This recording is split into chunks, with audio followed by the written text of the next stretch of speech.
আচ্ছা, রেকর্ড শুরু করলাম।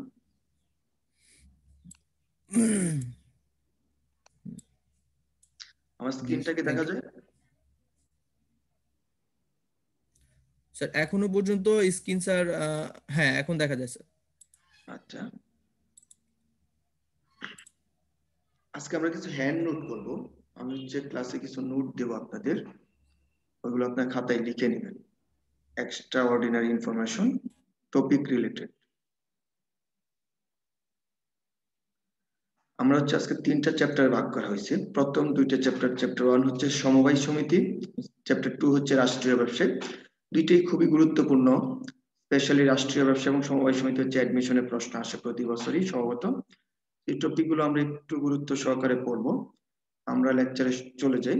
ইউনিট 1, চ্যাপ্টার 1, ইউনিট 1, যেটা আছে আমাদের শুরুতে সমবায় সমিতি। আগে আমাদের জানতে হবে সমবায় সমিতিটা কি।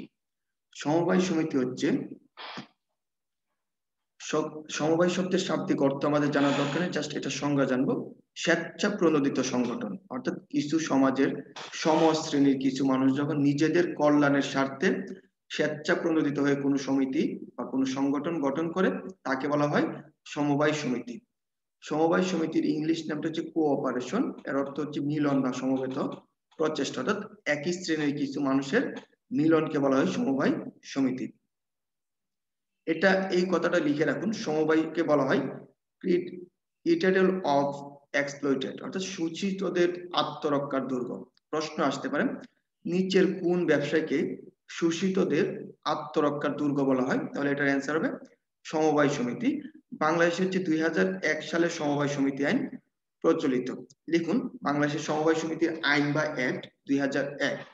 সমবায় সমিতির আইন বা অ্যাক্ট হচ্ছে 2001। তারপর হচ্ছে সমবায় সমিতির, আচ্ছা আমি লিখে দিচ্ছি বোর্ডে, আপনার খাতায় লিখে নিন। আমি বোর্ডে লিখে দিব, আপনারা জাস্ট খাতায় লিখে নেবেন।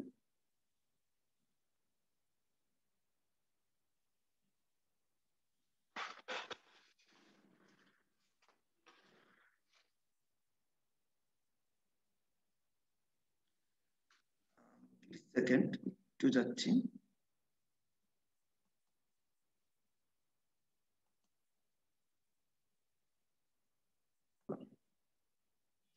যেটা আমরা হচ্ছে লিখে দিচ্ছি, দেখেন আপনারা একটু খাতায় লিখুন।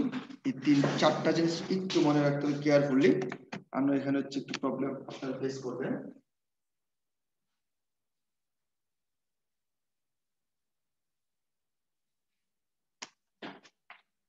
সমবায় সমিতির আইন,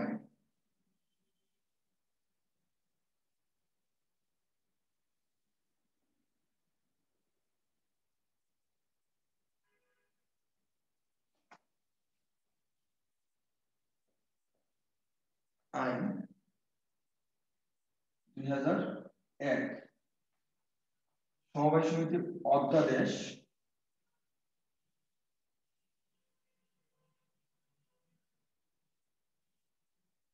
1984,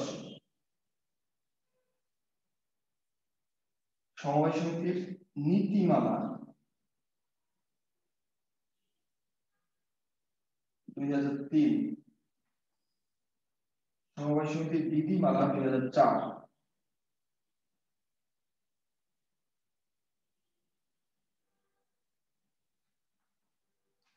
এই 4টা জিনিসের মধ্যে একটু মনে রাখতে হবে কেয়ারফুলি। সমবায় সমিতির আইন 2001, অধ্যাদেশ 1984, বিধিমালা 2004, নীতিমালা 2003। আপনারা এইচএসসি বইতে একটু পড়ে আসছেন নীতিমালা, ওখানে বিধিমালা পড়ে আসছেন 2004, ওখানে নীতিমালা শব্দটা ছিল না।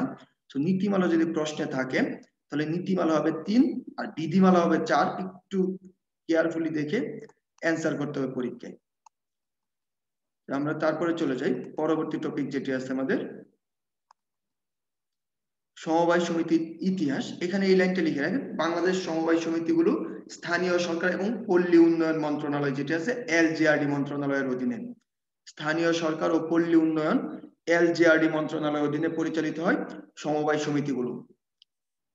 বাংলাদেশের সমবায় সমিতিগুলো গণপ্রজাতন্ত্রী বাংলাদেশ সরকারের স্থানীয় সরকার ও পল্লী উন্নয়ন বা এলজিআরডি মন্ত্রণালয়ের অধীনে পরিচালিত হচ্ছে। সমবায় সমিতির শুরুটা হচ্ছে ব্রিটেনে অষ্টাদশ শতাব্দীর মধ্যভাগে ব্রিটেনে রসডেল সোসাইটির মাধ্যমে সমবায় সমিতির সর্বপ্রথম রসডেল সোসাইটির 28 জন তাঁতি এই সমবায় সমিতি শুরু করেন। এই লাইনটা দেখেন, 1844 সালে ব্রিটেনের রসডেল নামক স্থানে 28 জন তাঁতি 28 পাউন্ড স্টার্লিং নিয়ে শুরু করে কি সমবায় সর্বপ্রথম। তারপর হচ্ছে উপমহাদেশে সমবায়ের প্রচলন ঘটে 1895 সালে উদ্ভাবক ফ্রেডারিক নিকলসন হচ্ছে উপমহাদেশে প্রথম সমবায় সমিতি গঠিত হয় 1900 সালে। এখানে আর কিছুই পড়তে হবে না। বাংলাদেশের সমবায় সমিতির প্রবর্তক হচ্ছে ডক্টর আক্তার হামিদ খান। ডক্টর আক্তার হামিদ খান 1959 সালে বার্ড প্রতিষ্ঠার মাধ্যমে কি বাংলাদেশের সমবায়ের সূচনা করেন। সমবায় এটা বার্ড না, শুরুতে এটার নাম ছিল পার্ট। বার্ডের পূর্ব নাম ছিল হচ্ছে পার্ট। বাংলাদেশ বার্ডের পূর্ণরূপটা লিখে রাখুন, Bangladesh academy for rural development. বার্ডের পূর্ণরূপটা লিখে রাখুন, আমি লিখে দিচ্ছি স্ক্রিনে, আপনারা লিখে রাখুন বা স্ক্রিনশট দিয়ে রাখুন। Bangladesh academy for rural development.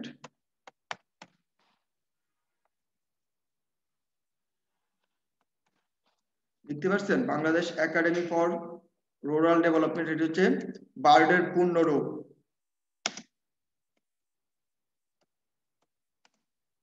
Bangladesh academy for rural development, এটার পূর্ব নাম ছিল Pakistan academy for rural development PARD. তারপর স্বাধীনতার পরে এটার নাম চেঞ্জ করে করা হচ্ছে বার্ড, এবং বার্ডের নামও চেঞ্জ করে 1980 সালে করা হচ্ছে বিআরডিবি। 1982 সালে বার্ডের নাম চেঞ্জ করে করা হয় কি BRDB, Bangladesh rural development board. 1982 সালে বার্ডের নামটা পরিবর্তিত হয়ে যায় BRDB, Bangladesh rural development board. তারপর চলে আসি বার্ডের হচ্ছে বর্তমানে বাংলাদেশ সমবায় আইনের মোট অধ্যায় হচ্ছে 13টি আর মোট ধারা হচ্ছে 90টি, এটা মনে রাখতে হবে। আবার বাংলাদেশ সংবিধানের 13-9 ধারায় বলা হয়েছে সমবায় সমিতির কথা। আবার লিখে রাখুন, আপনার খাতায় লিখুন, বাংলাদেশের সমবায় সমিতি যাত্রা শুরু করে কুমিল্লা জেলা থেকে। বাংলাদেশের সমবায় সমিতি যাত্রা শুরু করে কুমিল্লা জেলা থেকে। এই জন্য কুমিল্লা জেলাকে বাংলাদেশের সমবায় সমিতির প্রতিকৃত বলা হয়। এই জন্য কুমিল্লা জেলাকে বাংলাদেশের সমবায় সমিতির প্রতিকৃত বলা হয়। এবার চলে আসি আমরা সমবায় সমিতির বৈশিষ্ট্যে চলে যাই। সমবায় সমিতির বৈশিষ্ট্যে চলে যাব। বৈশিষ্ট্যে কি বলছে একটু দেখি। শুরুতে গঠন প্রকৃতি। সমবায় সমিতি কি আইন সৃষ্ট একটা প্রতিষ্ঠান, কারণ হচ্ছে আইন দ্বারা গঠিত ও পরিচালিত হয়। 2001 সালে সমবায় সমিতি আইন, 2003 সালে সমবায় সমিতির নীতিমালা, 2004 সালে বিধিমালা এবং 1984 সালে অধ্যাদেশ বলে কি সমবায় সমিতিগুলো গঠিত ও পরিচালিত হয়। সমবায় সমিতির উদ্দেশ্য কি? সদস্যদের কল্যাণ সাধন। উদ্দেশ্য কি? সমবায় সমিতির মূল উদ্দেশ্য কি? সদস্যদের আর্থসামাজিক কল্যাণ বা কল্যাণ সাধন। সদস্য সংখ্যা, সমবায় সমিতির সর্বনিম্ন সদস্য সংখ্যা 20 জন, সর্বোচ্চ সদস্য সংখ্যা আইনে বলা নেই, এটা যতজন হতে পারে। সর্বনিম্ন 20 জন হবে, কিন্তু সর্বোচ্চ সংখ্যা কি বলা নেই, সেটা আইনে বলা নেই, সর্বোচ্চ যত ইচ্ছা তত হতে পারবে। অবাধ সদস্যপদ, হ্যাঁ সমবায় সমিতিতে অবাধ সদস্যপদ, এখানে কোনো লিমিট নেই। মূলধন সংগ্রহ, সমবায় সমিতির মূলধনটা কিভাবে সংগ্রহিত হয়? সদস্যদের চাঁদার মাধ্যমে। শেয়ারের মূল্য, সর্বনিম্ন মূল্য হচ্ছে 10 টাকা, সর্বোচ্চটার মাত্রা নেই। শেয়ারের সর্বনিম্ন মূল্য হচ্ছে 10 টাকা। শেয়ার ক্রয়ের সীমা, একজন সদস্য 1/5 অথবা 20% বেশি শেয়ার ক্রয় করতে পারবে না। একজন সদস্য 1/5 বা 20% বেশি শেয়ার ক্রয় করতে পারবে না। 1/5 অথবা 20% বেশি শেয়ার ক্রয় করতে পারবে না একজন সদস্য। তারপরে চলে আসি মুনাফা বন্টন। মুনাফা হচ্ছে শেয়ার অনুপাতে বন্টন করা হবে বা বিধিমালা অনুযায়ী। গণতান্ত্রিক ব্যবস্থাপনা, হ্যাঁ সমবায় সমিতি অবশ্যই গণতান্ত্রিক ব্যবস্থাপনা। প্রত্যেকের কি এখানে ভোটাধিকার রয়েছে এবং একজন শেয়ার যতই শেয়ার কিনুক না কেন একটার বেশি ভোট প্রদান করতে পারবে না। সদস্যদের দায়, সদস্যদের দায় হচ্ছে সীমিত। সমবায় সমিতির সাথে আমাদের লিমিটেড শব্দটি উল্লেখ করি। এই কারণে সমবায় সমিতির সদস্যদের দায় হচ্ছে সীমিত বা লিমিটেড।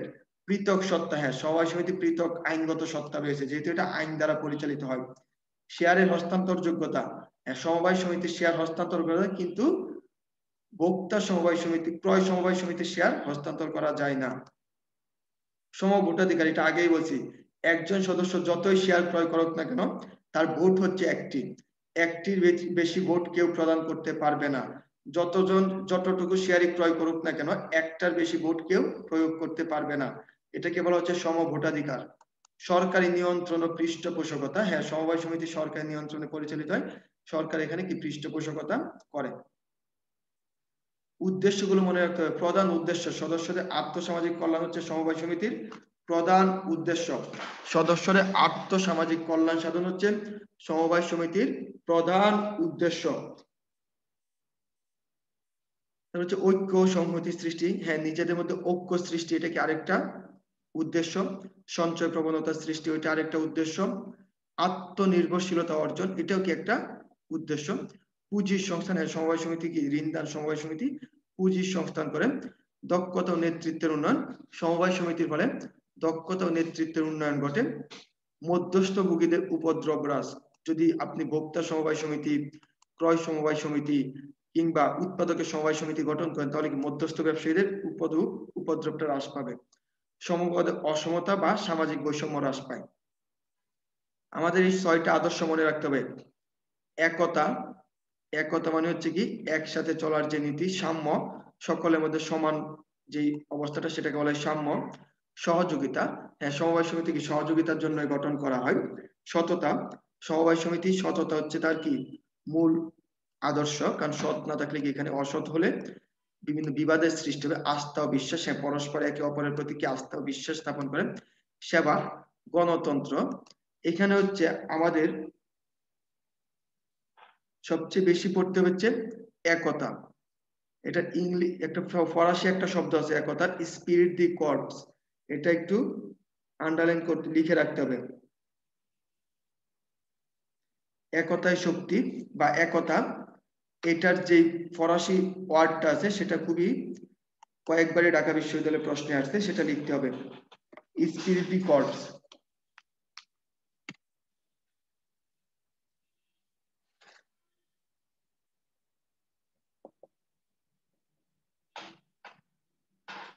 স্পিরিট দি কর্প, এটা হচ্ছে ফরাসি শব্দ স্পিরিট দি কর্প, এটা একটু লিখে রাখুন আপনারা। একতা, একতার ফরাসি শব্দ।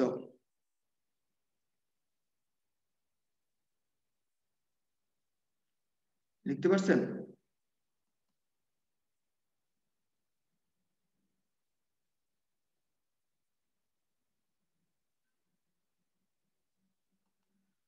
আমরা চলে যাই পরবর্তীতে।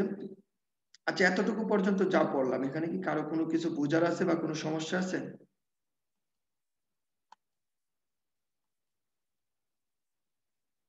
আচ্ছা দেখা যাচ্ছে না, তাহলে লাইটটা অফ করে দিলে দেখা যাবে।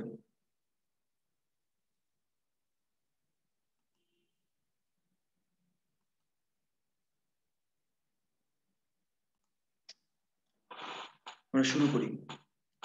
যেটা আছে, এখানে কারো কোনো সমস্যা নেই, তাহলে আমরা এমসিকিউ পার্টে চলে যাচ্ছি। এমসিকিউ তে শুরুতে আছে বাংলাদেশের প্রচলিত সমবায় সমিতি আইন কত সালের। 1 নাম্বার অ্যান্সার গুলো বলুন। 1 নাম্বার, সমবায় সমিতি আইন কত সালের? হ্যাঁ 1-এর সি 2001। সমবায় সমিতি বিধিমালা কত সালের? 2 নাম্বার, সমবায় সমিতি বিধিমালা কত সাল?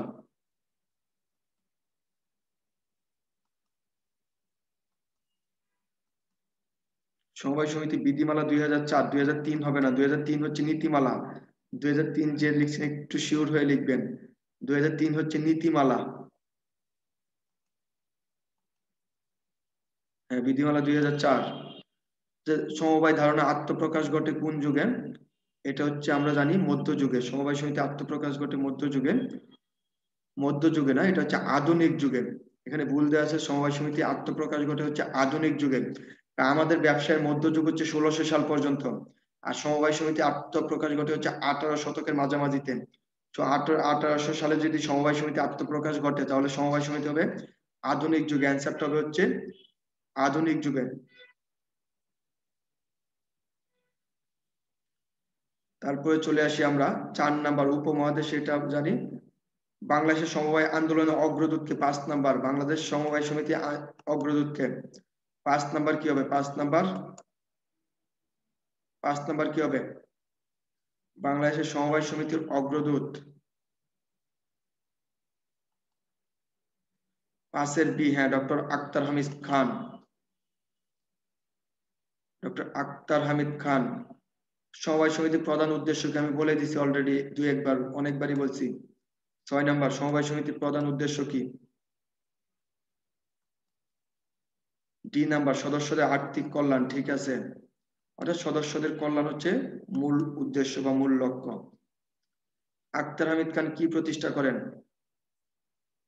7 নাম্বার আক্তার হামিদ খান কি প্রতিষ্ঠা করেন?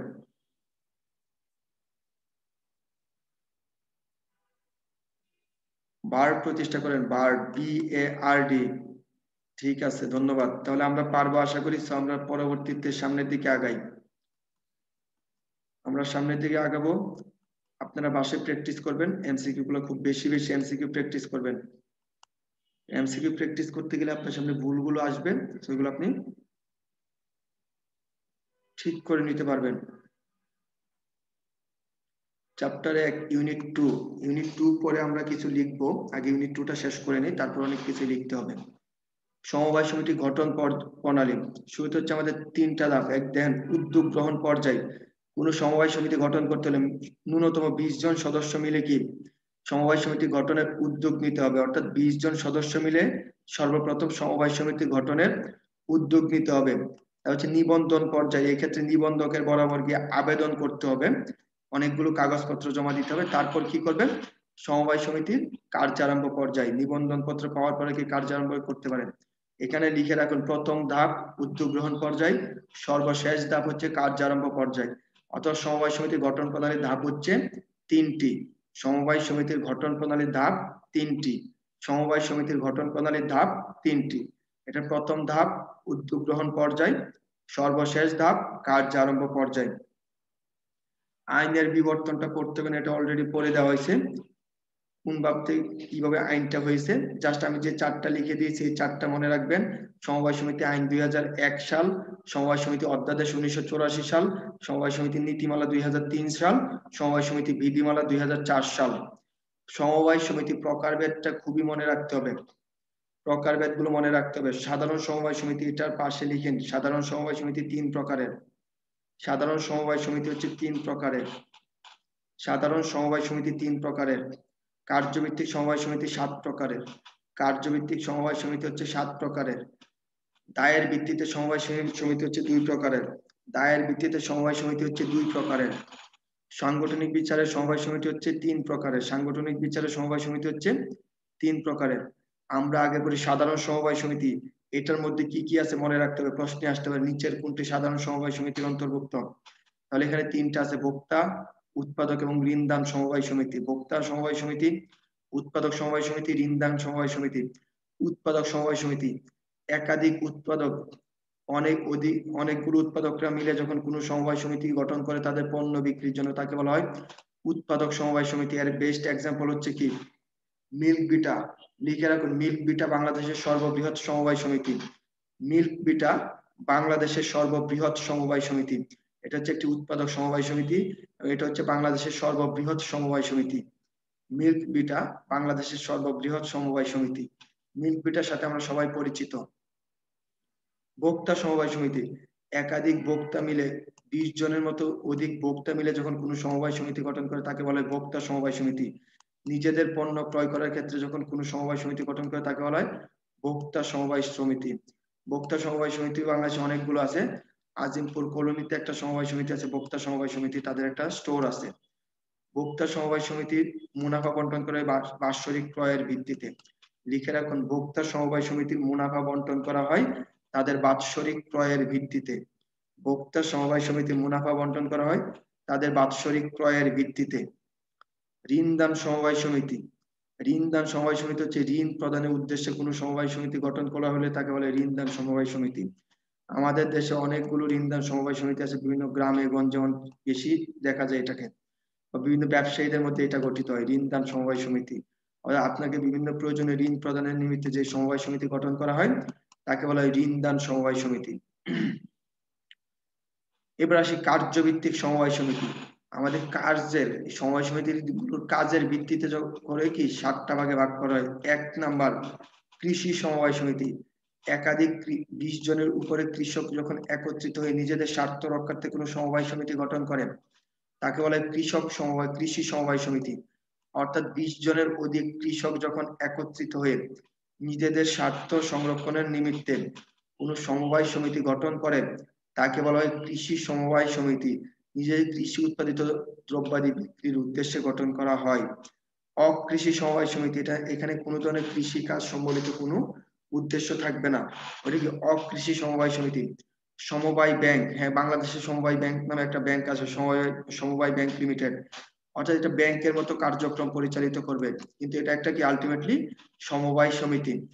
বহুমুখী সমবায় সমিতি, যে সমবায় সমিতি একাধিক উদ্দেশ্য নিয়ে গঠিত হয় তাকে বলা হয় বহুমুখী সমবায় সমিতি। যে সমবায় সমিতি একাধিক উদ্দেশ্য নিয়ে গঠিত হয় তাকে বলা হয় বহুমুখী সমবায় সমিতি। বাংলাদেশে ম্যাক্সিমাম সমবায় সমিতি হচ্ছে বহুমুখী সমবায় সমিতি, কেন তারা ঋণ দান, বিক্রয়, ক্রয়, তারপর কি অর্থ সঞ্চয়, তারা একসাথে অনেকগুলো কাজ করে। তো এই জন্য ম্যাক্সিমাম সমবায় সমিতিগুলো হচ্ছে কি আমাদের বহুমুখী সমবায় সমিতি। গৃহ নির্মাণ সমবায় সমিতি, যে সমবায় সমিতির সদস্যরা বাড়ি নির্মাণের জন্য সমবায় সমিতি গঠন করে এখানে নির্দিষ্ট একটা অ্যামাউন্ট জমা রাখেন, একটা নির্দিষ্ট সময় পরে ওই টাকাটা উত্তোলন করে একটা বাড়ি নির্মাণ করে, তাকে বলে গৃহ নির্মাণ সমবায় সমিতি। ক্রয় বিক্রয় সমবায় সমিতি, পণ্য ক্রয় এবং বিক্রয়ের নিমিত্তে যদি কোনো সমবায় সমিতি গঠন করা হয় তাকে বলা হয় ক্রয় বিক্রয় সমবায় সমিতি। বীমা সমিতি, নিজেদের আত্মরক্ষার্থে বা নিশ্চয়তার নিমিত্তে যখন কোনো সমবায় সমিতি গঠন করে তাকে বলা হয় বীমা সমবায় সমিতি। এতটুকু পর্যন্ত কি কোনো সমস্যা আছে কিনা বলেন, আর যদি বুঝে থাকেন বলেন বুঝছেন কিনা, আর একটু টেক্সট করে জানিয়ে দেন।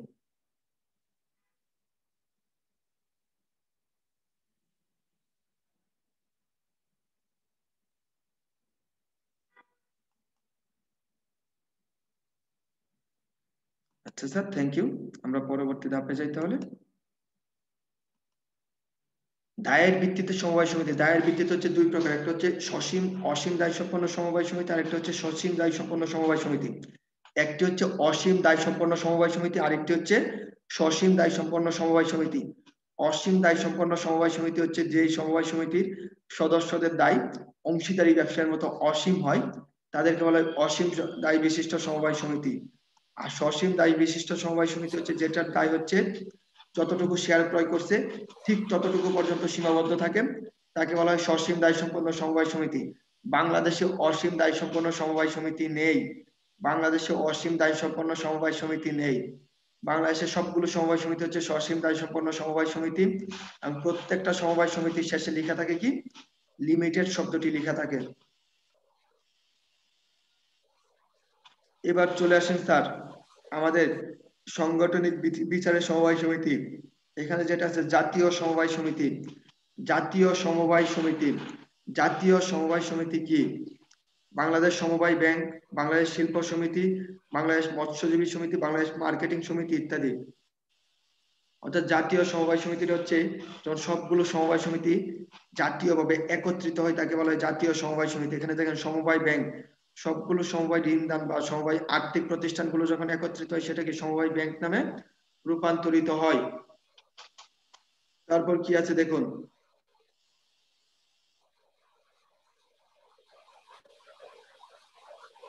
তারপর আসুন সমবায় বাংলাদেশ শিল্প সমিতি, এটা অনেকগুলো শিল্প সমবায় প্রতিষ্ঠানগুলো যখন একত্রিত হয় সেটা হয় শিল্প সমিতি। মৎস্যজীবী সমিতি, বাংলাদেশের সবগুলো মৎস্যজীবীদের সমবায় সমিতি যখন একত্রিত হয় সেটা হচ্ছে মৎস্যজীবী সমিতি। বাংলাদেশ মার্কেটিং সমিতি প্রভৃতি, এগুলো কি সবগুলো প্রতিষ্ঠান যখন দেশের ভিতরে যতগুলো প্রতিষ্ঠানের সবগুলো যখন জাতীয়ভাবে একত্রিত হয় তাকে বলা হয় বাংলাদেশ জাতীয় সমবায় সমিতি। তারপরে কেন্দ্রীয় সমবায় সমিতি, কেন্দ্রীয় সমবায় ব্যাংক, এই যে সমবায় ব্যাংকগুলোকে যখন একটা কেন্দ্রীয়ভাবে পরিচালিত করা হয় তাকে বলে কেন্দ্রীয় সমবায় ব্যাংক। কেন্দ্রীয় শিল্প সমিতি, অর্থাৎ কেন্দ্রীয় যখন সবগুলো শিল্প সমিতি একত্রিত হয় তাকে বলে কেন্দ্রীয় সমিতি। লিখেন, কেন্দ্রীয় সমবায় সমিতিতে কোনো মানুষ, কোনো সাধারণ সদস্য থাকতে পারে না। এখানে 10 জনের অধিক, 10টির অধিক সমবায় সমিতি থাকে।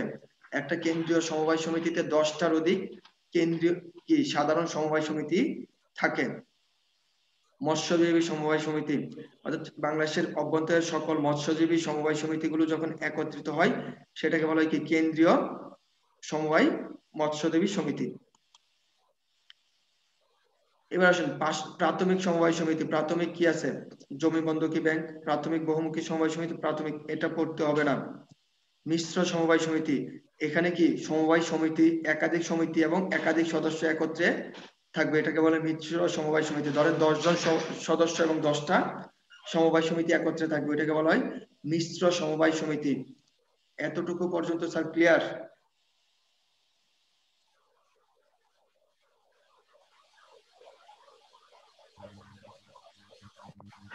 স্যার আমার একটা প্রশ্ন আছে।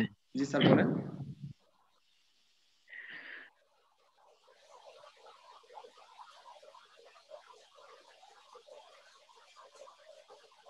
স্যার শাহরিয়ার, আপনার প্রশ্নটা করেন।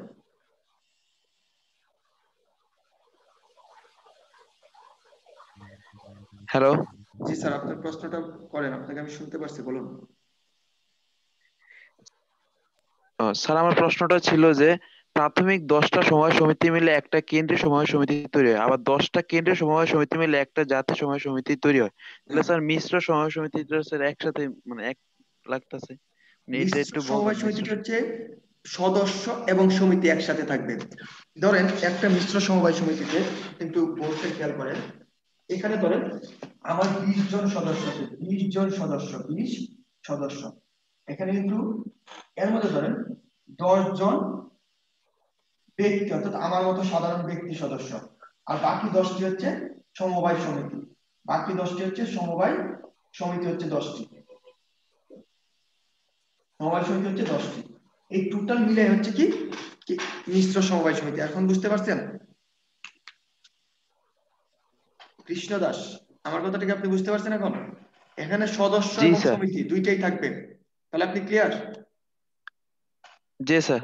আচ্ছা আচ্ছা, তাহলে দেখেন, সমবায় সমিতির ভিত্তি প্রথম 20 জন ব্যক্তি একটি প্রাথমিক সমবায় সমিতি, 20 জন ব্যক্তি মিলে একটি প্রাথমিক সমবায় সমিতি, 10টি প্রাথমিক সমবায় সমিতি মিলে কি একটি কেন্দ্রীয় সমবায় সমিতি। এটাই বলা হচ্ছে। আর মিশ্র সমবায় সমিতিতে হচ্ছে ব্যক্তি এবং সদস্য একসাথে থাকবে, ওইটাকে বলা হয় কি মিশ্র সমবায় সমিতি। এটাতে দুইটারই সমন্বয় ঘটবে, এই কারণে বলা হচ্ছে এটাকে মিশ্র সমবায় সমিতি। দেন কোন সমবায় সমিতি কোথায় উদ্ভাবিত হয়েছে? ঋণদান সমবায় সমিতি ইতালিতে, লিখে রাখুন। ঋণদানকারী সমবায় সমিতি সর্বপ্রথম উদ্ভাবিত হয় ইতালিতে। উৎপাদক সমবায় সমিতি সর্বপ্রথম ফ্রান্সে উদ্ভাবিত হয়। উৎপাদকের সমবায় সমিতি সর্বপ্রথম ফ্রান্সে উদ্ভাবিত হয়। কৃষক সমবায় সমিতি সর্বপ্রথম জার্মানিতে উদ্ভাবিত হয়। কৃষকদের সমবায় সমিতি সর্বপ্রথম জার্মানিতে উদ্ভাবিত হয়। ভোক্তা ব্যাংক প্রতিষ্ঠিত হয় আমেরিকায়। ভোক্তা ব্যাংক প্রতিষ্ঠিত হয় আমেরিকায়। এবার এমসিকিউ গুলোতে আসি। 1 নাম্বার, সমবায় সমিতিগুলো করতে হলে কয়টি ধাপ অতিক্রম করতে হয়? সমবায় সমিতি গঠন করতে হলে কয়টি ধাপ অতিক্রম করতে হয় স্যার?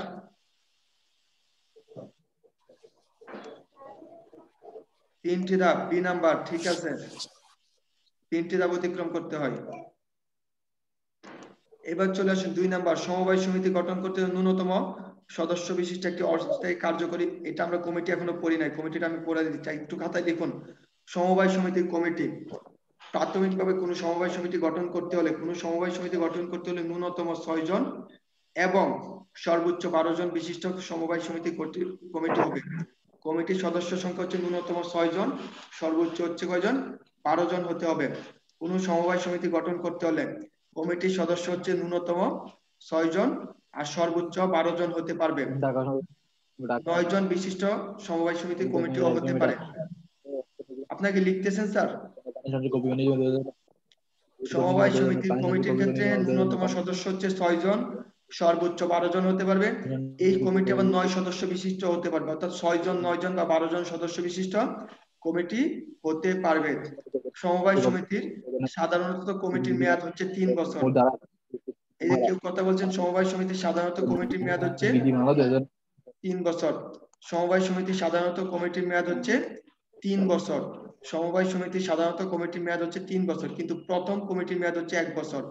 প্রথমবার যে কমিটিটা গঠন করা হবে ওইটার মেয়াদ হচ্ছে 1 বছর। প্রথম কমিটির মেয়াদ হচ্ছে 1 বছর। কমিটির সর্বনিম্ন সদস্য হচ্ছে 6 জন, সর্বোচ্চ কতজন? 10 জন, 12 জন, এটা কি 9 জনও হতে পারবে। অর্থাৎ 3 অঙ্ক দ্বারা বিভাজ্য হবে কমিটিটা। তাহলে সমবায় সমিতি ন্যূনতম কয়জন বিশিষ্ট কমিটি হবে? 2 এর অ্যান্সারটা কি হবে স্যার? 2 নম্বরের অ্যান্সারটা কি হবে?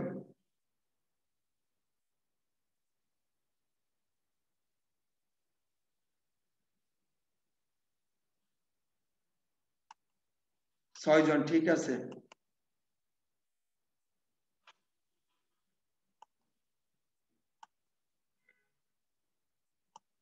আমরা পরবর্তীতে যাই। দেখেন, যে দলিলের সমবায় সমিতি অভ্যন্তরীণ বাহ্যিক কার্যকলাপ ও নিয়ন্ত্রণ লিপিবদ্ধ তাকে কি বলা হয়? উপবিধি। যে দলিলের সমবায় সমিতি অভ্যন্তরীণ যাবতীয় কিছু লেখা থাকে তাকে বলে উপবিধি বা বাইলো। লিখে রাখুন, যে দলিলের মধ্যে সমবায় সমিতি অভ্যন্তরীণ ও বাহ্যিক পরিচালনা ও নিয়ন্ত্রণ সংক্রান্ত যাবতীয় কার্যাবলী লিপিবদ্ধ থাকে তাকে বলা হয় উপবিধি বা বাইলো।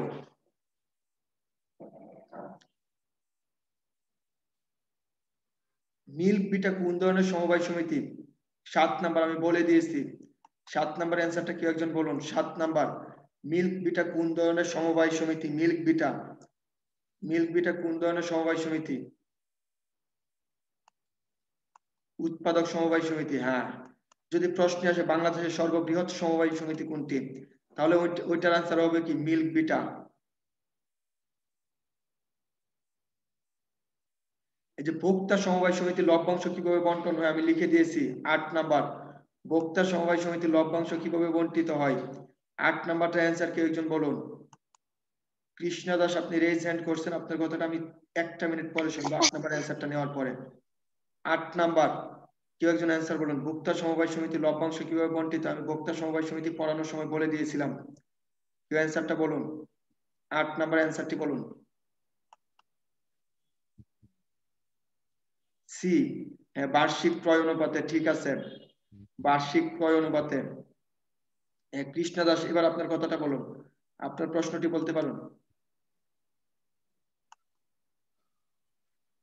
রেজ হ্যান্ড করছিলেন আপনি, স্যার বলুন। এই যে স্যার এই যে 3 ভাগে যে মেয়াদ উত্তীর্ণ, একটা হলো সাধারণত 3 বছর মেয়াদ প্রথম অনুযায়ী 1 বছর, একটা যে বললেন স্যার 9 বছর, এটা না, 9 বছর বলি না, ওই যে বলছি সমবায় সমিতির সর্বনিম্ন সদস্য সংখ্যা 12 জন, 6 জন, সর্বোচ্চ 12 জন, 9 জন সদস্য হতে পারে। অর্থাৎ এই তিনটা সদস্যের বেশি হবে না কমিটির। 6 জন হতে পারবে, 12 জন হতে পারবে, অথবা 9 জনের বিশিষ্ট কমিটি হতে পারবে, এর ব্যতিক্রম কমিটি হতে পারবে না। আর কমিটির মেয়াদ বলছি 3 বছর সাধারণত, আর প্রথম কমিটির মেয়াদ হচ্ছে 1 বছর। 9 বছর বলি নাই, বুঝতে পারছেন স্যার? জি স্যার, ধন্যবাদ।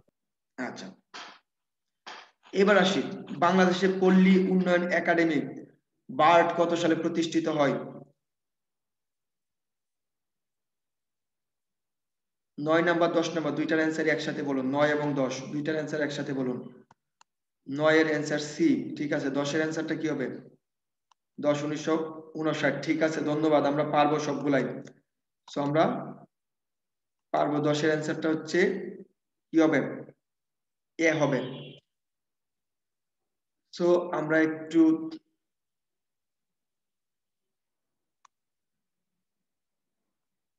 সমবায় সমিতি মুনাফা বন্টনে আমরা চলে আসছি। Chapter 1 unit 3। দেখেন, মুনাফা বন্টন।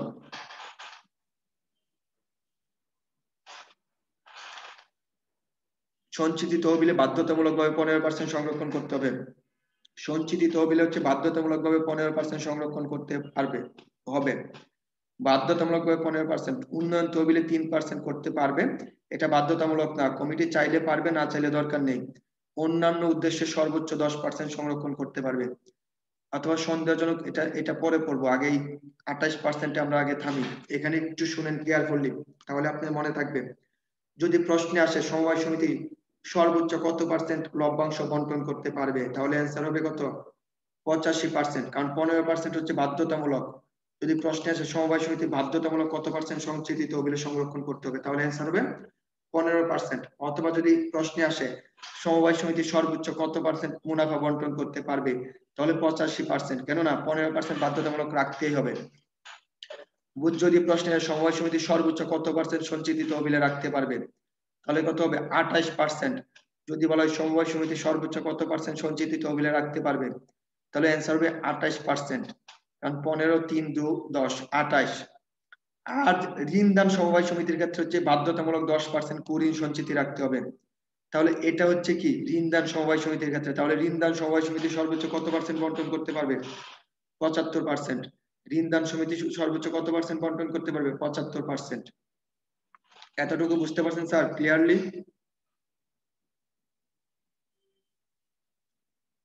অ্যান্সার করুন, ক্লিয়ার বুঝতে পারছেন কিনা আপনারা এতটুকু?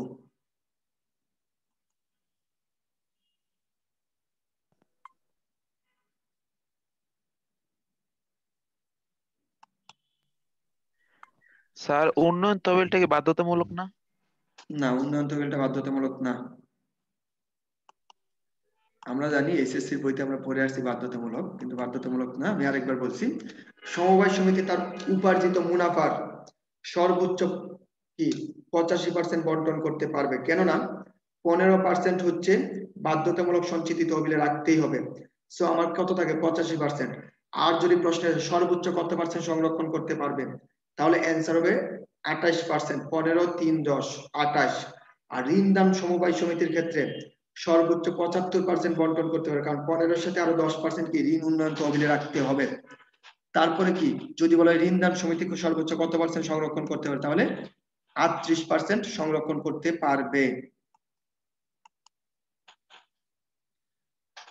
BEA রোল নাম্বার 30101, আপনি কি বুঝতে পারছেন স্যার?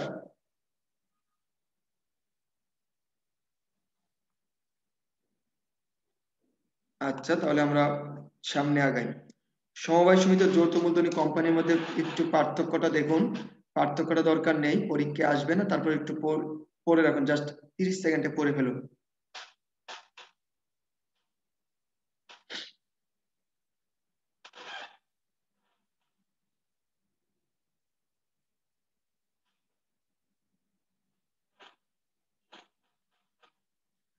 আসিফ রেজ হ্যান্ড, আপনি বলুন কিছু, কি বলবেন স্যার? আসসালামু আলাইকুম স্যার। গত নভেম্বর 26 তারিখে একটা নাকি বিল পাস হয়েছে কোম্পানি আইনের 2য় সংশোধনী, ওইটা কি আমাদের কাউন্ট হবে এখানে, বা কোম্পানি আইনের এই কোন পরীক্ষায় কিভাবে প্রশ্ন আসবে, বা ওইখানে আমরা কি প্রথম সংশোধনী দিব 1994 নাকি 2য় সংশোধনীটা দিব? 1994 এখন পর্যন্ত, এটা এখনো গ্যাজেট আকারে আসে নাই, আমরা পাইনি। গ্যাজেট নেওয়া পর্যন্ত কোনো কিছু আসবে না, বুঝতে পারছেন? জি, তাহলে ওই যেটা হ্যাঁ, বাণিজ্য ব্যাংক নতুন হয়েছে ওইটা কি শিওর? হ্যাঁ, বাণিজ্যিক ব্যাংক এখন আমাদের হচ্ছে 60টি, বেঙ্গল ব্যাংক লিমিটেড। 160টা না, সিটিজেন ব্যাংক যেটা নতুন আসছে? না, এটা এখনো পাস হয় নাই, বেঙ্গল আচ্ছা ব্যাংক ঠিক আছে, পর্যন্ত থ্যাংক ইউ আমরা স্যার। আছি। ভাইয়া দ্বৈত করটা কি? দ্বৈত কর আমি লাস্ট ক্লাসে বলছিলাম দ্বৈত কর প্রদান করতে দুইবার দিতে হয় কর। একবার হচ্ছে ব্যবসায়ের কর দিতে হয়, আরেকবার হচ্ছে ব্যক্তিগত আয় কর দেওয়া লাগে। ব্যবসায়িক করটা হচ্ছে কর্পোরেট কর, ওই দিন লিখে দিয়েছিলাম কর্পোরেট করের হার। আর হচ্ছে আর আয় করটা হচ্ছে কি ব্যক্তিগত আয়ের উপর যে করটা দেয়, আমরা বাৎসরিক যে ইনকামের উপর যে করটা দেই, সেটা হচ্ছে আমাদের দ্বৈত কর। বুঝতে পারছেন স্যার? জি। আচ্ছা স্যার, তাহলে আমরা সামনে আগাই। সমবায় সমিতির অবসায়ন। সমবায় সমিতির অবসায়ন আমরা এসএসসি তে পড়ি না, জাস্ট ধারাটা পড়বেন। 53 আইন হচ্ছে 2001, সমবায় সমিতির অবসায়নের ধারা হচ্ছে 53, সমবায় আইন হচ্ছে 2001। এখানে অবসায়নের ক্ষেত্রে হচ্ছে খ নাম্বারটা পড়বেন, ও নাম্বারটা পড়বেন, আর হচ্ছে চ নাম্বার পড়বেন, চ আর ছ পড়বেন। খ, উ, চ আর ছ, এই চারটা পড়বেন শুধু। ধরেন সমবায় সমিতি যদি বিশেষ সভায় উপস্থিতি 4/3 সিদ্ধান্ত নেয় যে তারা আর সমবায় সমিতি পরিচালনা করবে না তাদের আবেদনের ভিত্তিতে, তার হচ্ছে বিনা কারণে সমিতির কার্যক্রম 1 বছর বন্ধ থাকলে, অর্থাৎ 1 বছর সমিতির কার্যক্রম বন্ধ থাকলে, সমিতির পরিশোধিত মূলধন বা সংগৃহীত আমানত 3000 টাকার কম হলে, নিবন্ধক সংক্রান্ত কোনো আইন বা বিধির শর্ত ভঙ্গ করলে, এই কারণে এটার অবসায়ন ঘটবে।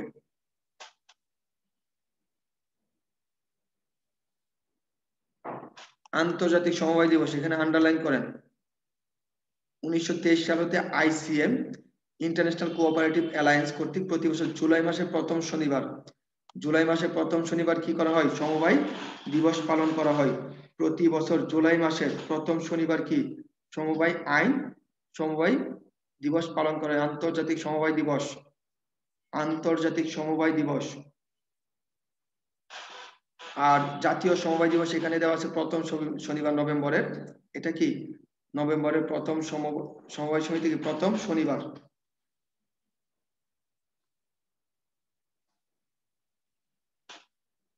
বাংলাদেশের সমবায় দিবস পালন করা হচ্ছে নভেম্বরের প্রথম শনিবার।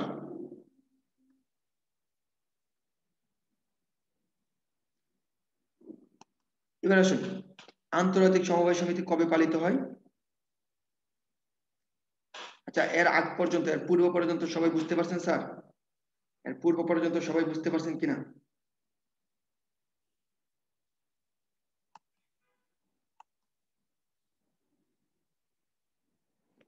আচ্ছা, অ্যান্সার হবে বি। 1 নম্বর অ্যান্সার হচ্ছে বি, জুলাই মাসের প্রথম শনিবার। আচ্ছা, 1 নম্বর জুলাই মাসের প্রথম শনিবার। বাংলাদেশে জাতীয়ভাবে সমবায় দিবস কবে পালিত হয়? বাংলাদেশে জাতীয়ভাবে সমবায় দিবস কবে পালিত হয়? 2 নাম্বার।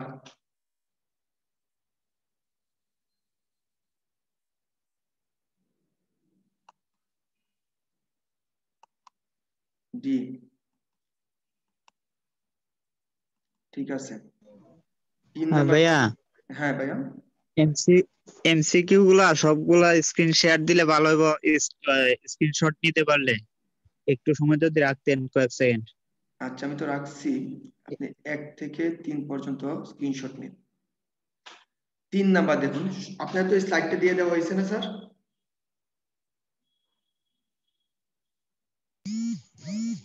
এমসিকিউ গুলা নাই স্যার। এমসি গুলো নাই? আচ্ছা,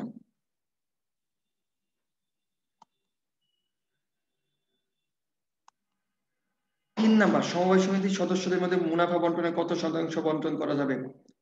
এটা 85 হবে। অ্যান্সারটা একটু সংশোধন করে নিন।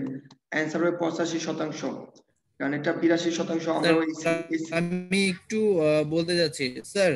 স্যার রাজন ভাই। হুম।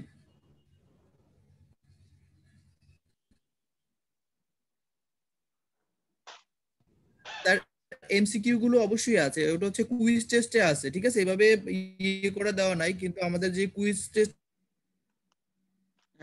টেস্ট যে পার্ট আছে ওইখানে আছে, তাই তো? তাহলে আপনারা ওখান থেকে কালেক্ট করতে পারবেন। আর এখন প্রয়োজন হলে এখন স্ক্রিনশট নিতে পারেন, আমরা তো লেট করছি। 3 নাম্বার অ্যান্সারটাতে একটু এডিট করে নেন। অ্যান্সারটা হচ্ছে আমরা এসএসসি তে আমরাও পড়ে আসছি 82%, কিন্তু ঢাকা ইউনিভার্সিটি আমরা বিগত বছর যখন প্রশ্নগুলো অ্যানালাইসিস করি ওখানকার অ্যান্সার গুলো হচ্ছে প্রত্যেকটা বার 85% দেওয়া হয়েছে। সো আমরা ঢাকা ইউনিভার্সিটির দিকেই দৃষ্টি দিয়ে এটা অ্যান্সারটা নিব কত? 85%। 3 নাম্বার যেটা আছে এটার অ্যান্সার হবে ক, 85% হবে। 85 ভাগ সমবায় সমিতি কত শতাংশ মুনাফা বন্টন করতে পারবে? তাহলে অ্যান্সার হবে 85%। ঢাকা বিশ্ববিদ্যালয়ের বিগত বছরের প্রশ্নগুলোর আলোকে আমরা অ্যান্সার নিতে গেলে এটা অ্যান্সার হবে হচ্ছে 85%। 3 এর ক।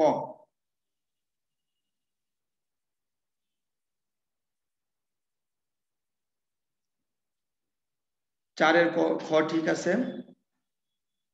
উন্নয়ন তহবিলে 3% আমরা জানি। আমরা পরবর্তী ধাপে আগাই।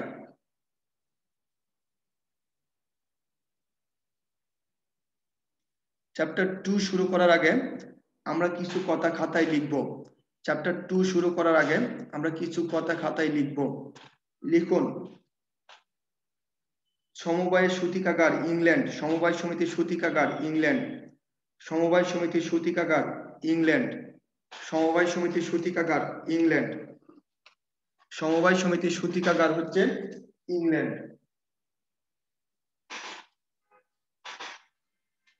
সমবায় সমিতির সূতিকাগার হচ্ছে ইংল্যান্ড। তারপর লিখেন উপমহাদেশের সমবায় সমিতি কত? 25টি উপমহাদেশে।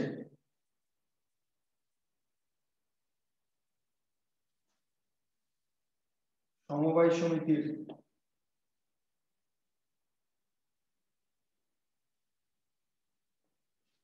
উপমহাদেশের সমবায় সমিতির প্রতিকৃত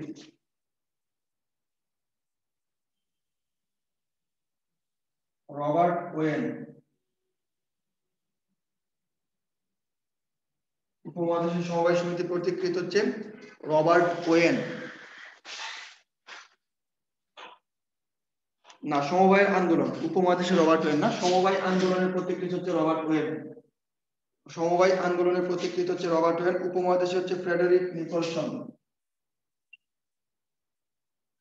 ফ্রেডারিক নিকলসন।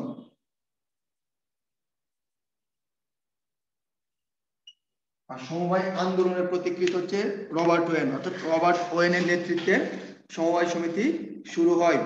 আর উপমহাদেশে শুরু হয় হচ্ছে নিকোলাস ফ্রেডারিক নিকোলাসের মাধ্যমে, নিকলসন, ফ্রেডারিক নিকলসন।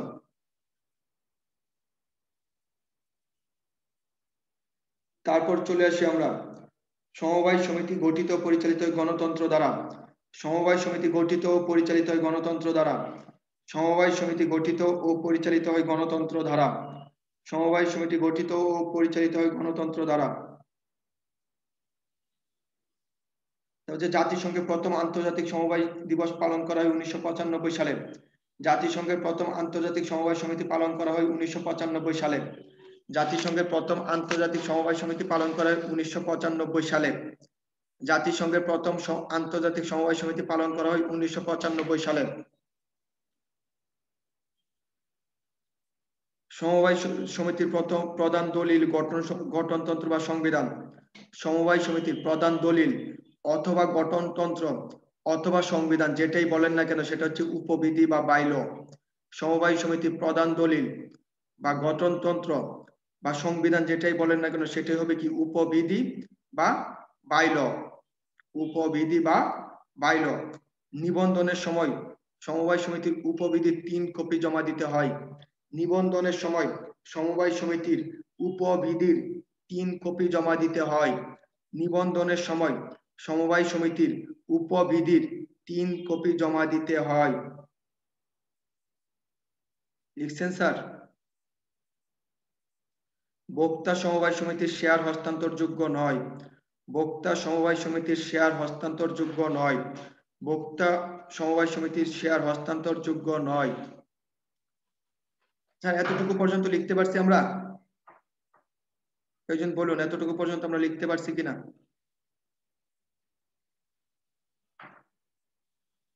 একজন অ্যান্সার দেন টেক্সটে, আমরা লিখতে পারছি কিনা।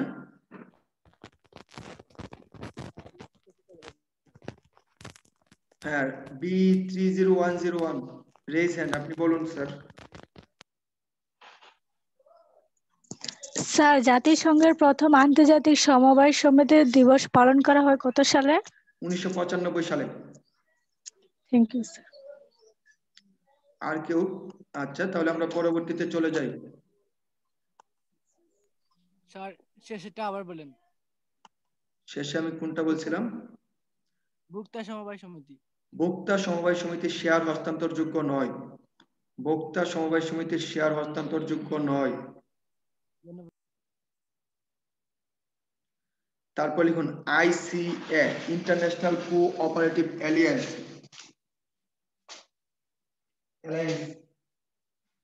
ICA, ইন্টারন্যাশনাল কোঅপারেটিভ অ্যালায়েন্স কত সালে গঠিত হয়? ICA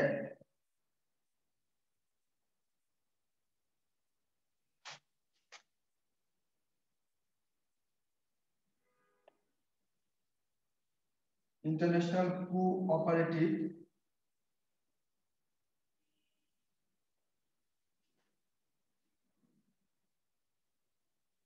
ICA, international cooperative alliance গঠিত হয় হচ্ছে 1895 সালে। 1895 সালে। 1895 সালে গঠিত হয় ICA। 1895 সালে গঠিত হয়। ICA এর সদর দপ্তর হচ্ছে জেনেভা, সুইজারল্যান্ড। ICA এর সদর দপ্তর হচ্ছে জেনেভা, সুইজারল্যান্ড, অর্থাৎ সুইজারল্যান্ডের জেনেভা শহরে অবস্থিত। ICA এর সদর দপ্তর হচ্ছে সুইজারল্যান্ডের জেনেভা শহরে অবস্থিত। সমবায় সমিতির নিবন্ধন বাধ্যতামূলক। লিখুন সমবায় সমিতির নিবন্ধন বাধ্যতামূলক। সমবায় সমিতির নিবন্ধন বাধ্যতামূলক। সমবায় সমিতির নিবন্ধন বাধ্যতামূলক। সমবায় সমিতির নিবন্ধন বাধ্যতামূলক। সমবায় সমিতির নিবন্ধন বাধ্যতামূলক। লিখছেন স্যার? লিখতে পারছেন? সমবায় সমিতির হিসাব নিরীক্ষা করা বাধ্যতামূলক 1 বছর পর পর। সমবায় সমিতির হিসাব নিরীক্ষা বাধ্যতামূলক 1 বছর পর পর। সমবায় সমিতির হিসাব নিরীক্ষা বাধ্যতামূলক 1 বছর পর পর।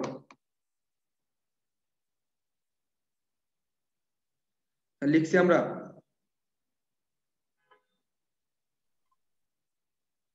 লিখতে পারছি? তাহলে আমরা সমবায় সমিতি পার্টটা আমাদের শেষ। তো সমবায় সমিতি পার্টে কারো কোনো প্রশ্ন বা আর কোনো কিছু জানার আছে? সমবায় সমিতি পার্টে আমাদের আর কোনো কিছু নাই। যদি কারো কিছু প্রশ্ন বা জানার থাকে প্রশ্ন করতে পারেন।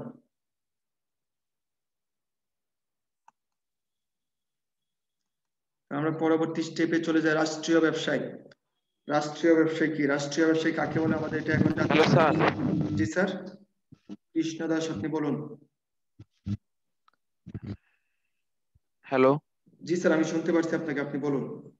স্যার, আমার একটা প্রশ্ন ছিল। জি, আপনার প্রশ্ন আমি শুনবো, বলেন। স্যার আপনি বলছিলেন যে 15% যে এটা বন্টনযোগ্য, ওটা স্যার বলা হয়েছিল যে ঢাকা বিশ্ববিদ্যালয়, এটা কি স্যার সব বিশ্ববিদ্যালয়ের ক্ষেত্রেই? হ্যাঁ, সব মানে আপনি বিশ্ববিদ্যালয়ের ক্ষেত্রে মানে আপনার বইতে তো আনসার লেখা। আসলে, মানে বিশ্ববিদ্যালয়ে যদি প্রশ্ন আসে যে কত পার্সেন্ট সর্বোচ্চ বন্টন করতে হবে, তাহলে অ্যান্সার 85% হবে। বুঝতে পারছেন? Thank you sir. স্যার কারণ এটা আমরা এসএসসি তে যদিও পড়ে আসছি 18%, মানে 82% সর্বোচ্চ বন্টন করা যায়, কিন্তু ওখানে প্রশ্ন আসলে আমরা অলওয়েজই সেটা 85% অ্যান্সার দিব। ঠিক আছে, আমরা এখন চলে আসছি রাষ্ট্রীয় ব্যবসায়। রাষ্ট্রীয় ব্যবসায় কাকে বলা হয়? রাষ্ট্রীয় ব্যবসা হচ্ছে কোনো দেশের আইনসভা, রাষ্ট্রপতি অধ্যাদেশ বা আইনসভা বা সহজ অর্থে যেটা বলি সরকার কর্তৃক গঠিত ও পরিচালিত ব্যবসায়ীকে কি বলা হয়? রাষ্ট্রীয় ব্যবসায়ী। সরকার কর্তৃক গঠিত ও পরিচালিত ব্যবসায়ীকে কি বলা হয়? রাষ্ট্রীয় ব্যবসায়ী।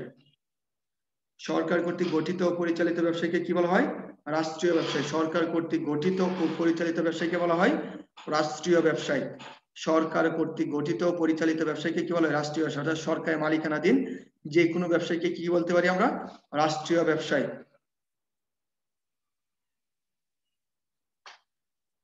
এখানে দেখেন রাষ্ট্রীয় ব্যবসায় কি হইতে পারে? 3 ভাবে রাষ্ট্রীয় ব্যবসায় হইতে পারে। রাষ্ট্রীয় ব্যবসাগুলো 3 ভাবে হতে পারে। রাষ্ট্রীয় ব্যবসায় 3 ভাবে গঠন হতে পারে। লিখুন, রাষ্ট্রীয় ব্যবসায় 3 ভাবে গঠন হয়। 1 নাম্বার, রাষ্ট্রপতির অধ্যাদেশে। 1 নাম্বার, রাষ্ট্রপতি বা রাষ্ট্রপ্রধানের অধ্যাদেশ বলে। রাষ্ট্রীয় ব্যবসায় 3 ভাবে গঠিত হতে পারে। 1 নাম্বার, রাষ্ট্রপতি বা রাষ্ট্রপ্রধানের অধ্যাদেশ বলে। রাষ্ট্রপতি বা রাষ্ট্রপ্রধানের অধ্যাদেশ বলে। রাষ্ট্রপতি বা রাষ্ট্রপ্রধানের অধ্যাদেশ বলে।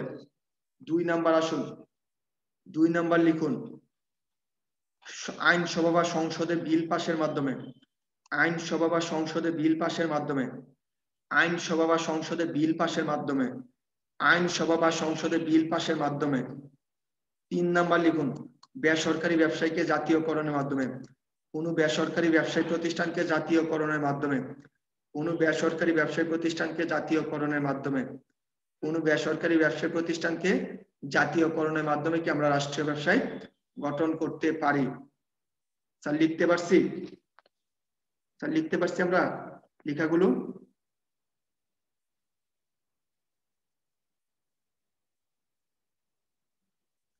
স্যার লিখা গেছে?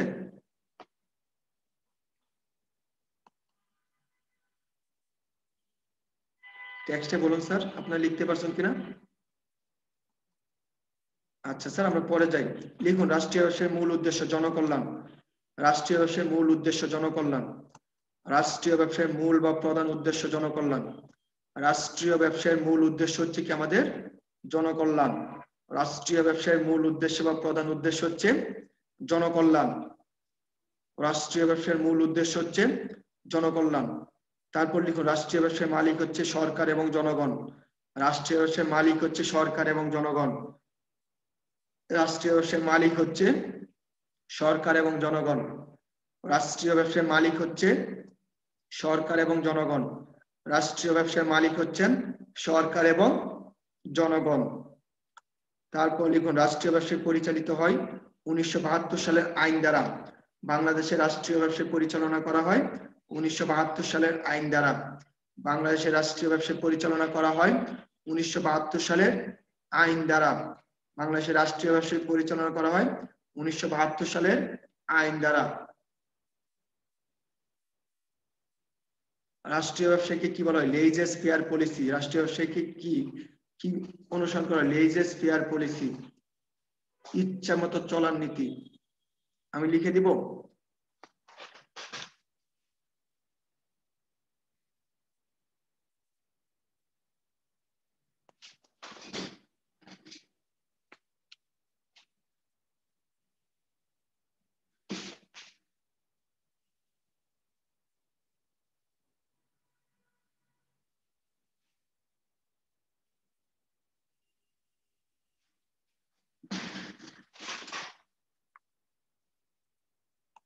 আমার বোর্ডটা কি দেখা যাচ্ছে? বোর্ডে দেখুন লিখে দিয়েছি আমি, লেইসেস ফেয়ার পলিসি। লেইসেস ফেয়ার পলিসি বা ইচ্ছে মতো চলার নীতি, অর্থাৎ রাষ্ট্রীয় ব্যবসাগুলো পরিচালিত হয়ে হচ্ছে ইচ্ছে মতো চলার নীতি দ্বারা, আর যেভাবে ইচ্ছে সেভাবে কি পরিচালিত হচ্ছে রাষ্ট্রীয় ব্যবসায়। আচ্ছা, আমার কথা কি নাকি আটকে আটকে আসছে? আপনারা কি আমার কথা ক্লিয়ার শুনতে পারছেন স্যার? তো বলুন তো একজন, টেক্সটে না। জি ক্লিয়ার শুনতে পারছি, আচ্ছা ক্লিয়ার শুনতে পারছি। আচ্ছা, রাষ্ট্রীয় ব্যবসায়ী লেইজেস ফেয়ার পলিসিতে পরিচালিত হয়। তাহলে আমরা এখন চলে যাব রাষ্ট্রীয় ব্যবসায় কিছু আলোচনা করবো, লেকচার শিটে এখন চলে যাব। আমি এতক্ষণ যা বলছি আপনারা লিখতে পারছেন? লিখতে পারছেন স্যার? তাহলে আমরা চলে যাই পরবর্তীতে। রাষ্ট্রীয় ব্যবসায় ধারণা বলে ফেললাম অলরেডি। রাষ্ট্রীয় ব্যবসায় বৈশিষ্ট্যগুলো দেখুন।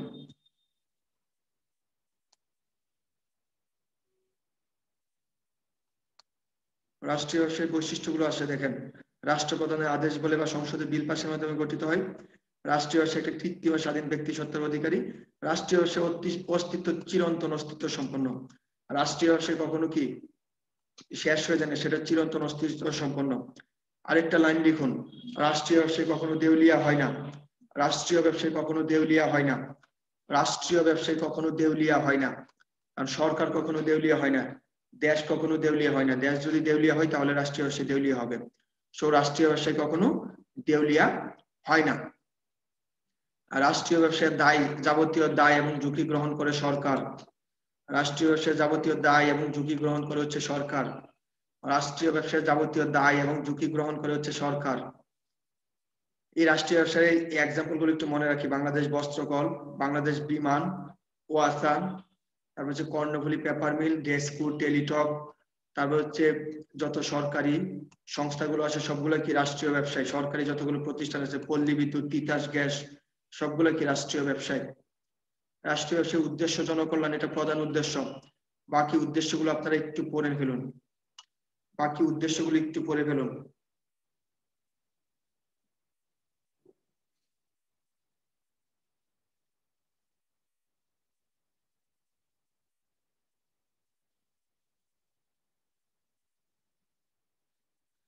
Tarekur Rahman, raise hand. Sir আপনি কিছু বলবেন? বলুন। তারেকুর আসসালামু রহমান। আলাইকুম ওয়ালাইকুম স্যার, আসসালাম। আমরা কি সরকারি প্রতিষ্ঠান মানে সরকার নিয়ন্ত্রিত সকল ব্যবসা কি রাষ্ট্রীয় ব্যবসা বলতে পারি? হ্যাঁ, সরকারের যত বাংলাদেশ ব্যবসা ব্যাংক আছে, মানে সরকারি প্রতিষ্ঠানগুলো সব। প্রতিষ্ঠান না, যেগুলো হচ্ছে সরকারের ব্যবসায়ের নিমিত্তে পরিচালিত, এগুলো হচ্ছে কি রাষ্ট্রীয় ব্যবসা। যেমন আমাদের যেটা আছে পল্লী বিদ্যুৎ, DESCO, Titas gas, Teletalk, BTCL, এগুলো কি ওয়াসা, এগুলো কি রাষ্ট্রীয় ব্যবসায়। আর এগুলো হচ্ছে কি আমাদের সেবা দিচ্ছে বা ব্যবসায় নিমিত্তে পরিচালিত হচ্ছে। তারপর হচ্ছে রেলওয়ে, বিআরটিসি, এগুলো বুঝতে পারছেন? আচ্ছা স্যার, সরকারি প্রতিষ্ঠানগুলোকে কি বলবো? হ্যাঁ, সরকারি এগুলোকে প্রতিষ্ঠানগুলো সরকারি, যেমন ব্যাংকগুলো রাষ্ট্রীয় ব্যবসায় চলে আসবে। সরকারি ব্যাংকগুলো তারা কি ব্যবসায় নিমিত্তে পরিচালিত হচ্ছে। জয়েন করবেন। ঠিক আছে, আমার মনে হচ্ছে যে স্যারের নেটওয়ার্কে একটু প্রবলেম হচ্ছে। হ্যাঁ স্যার চলে আসছে। স্যার প্লিজ কন্টিনিউ করেন স্যার। ওয়াইফাই ডিস্টার্ব করে আমাদের। রাজন ভাই মনে হয় আপনি গ্রামে আছেন, তাই না?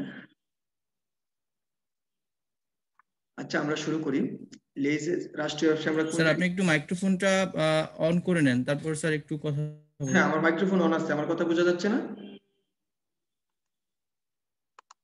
হ্যাঁ কথা বোঝা যাচ্ছে, স্ক্রিন শেয়ার দিলে আমরা ক্যামেরা। হ্যাঁ, স্ক্রিন শেয়ার আসছে আমার, না?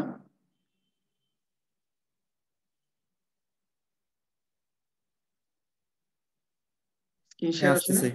আচ্ছা, দেখুন রাষ্ট্রীয় ব্যবসার যে উদ্দেশ্যটা বলছিলাম আমরা জনকল্যাণ, আর বাকি উদ্দেশ্যগুলো পড়তে বলছে, প্রশ্নে আসলে একটা উদ্দেশ্যে আসবে, সেটা হচ্ছে জনকল্যাণ থেকে প্রশ্ন আসবে। যদি প্রশ্নে যদি আসে, আমাদের দেশে বিরাষ্ট্রীয়করণ কবে হয়? বিরাষ্ট্রীয়করণ একটা ব্যাংকের ক্ষেত্রে হয়েছিল, কয়েকটা ব্যাংকের ক্ষেত্রে 1981 এবং 1979 সাল থেকে 1981 সালের মধ্যে কিছু ব্যাংকে আমরা বিরাষ্ট্রীয়করণ করে দেওয়া হয়েছিল। আর তারপরে বাকি সবগুলো হচ্ছে রাষ্ট্রীয়করণ হয়েছে, কখনো আর বিরাষ্ট্রীয়করণ হয় নাই। এবার আসি রাষ্ট্রীয় ব্যবসায়ের সুবিধা। রাষ্ট্রীয় ব্যবসায়ের সুবিধা কি? গবেষণা উন্নয়ন, শিক্ষা ও স্বাস্থ্যের উন্নয়ন, ব্যয় সংকোচন। এখানে হচ্ছে আমাদের জাস্ট পড়বো একচেটিয়া প্রভাব বিস্তার আছে, ওই কথাটাই নেই। এটা কি রাষ্ট্রীয় ব্যবসায় একটা সুবিধাতে আসবে, বৈশিষ্ট্যে আসবে, বৈশিষ্ট্য আমরা এখনো পড়ি নাই। সুবিধাগুলো জাস্ট একটু পড়েন।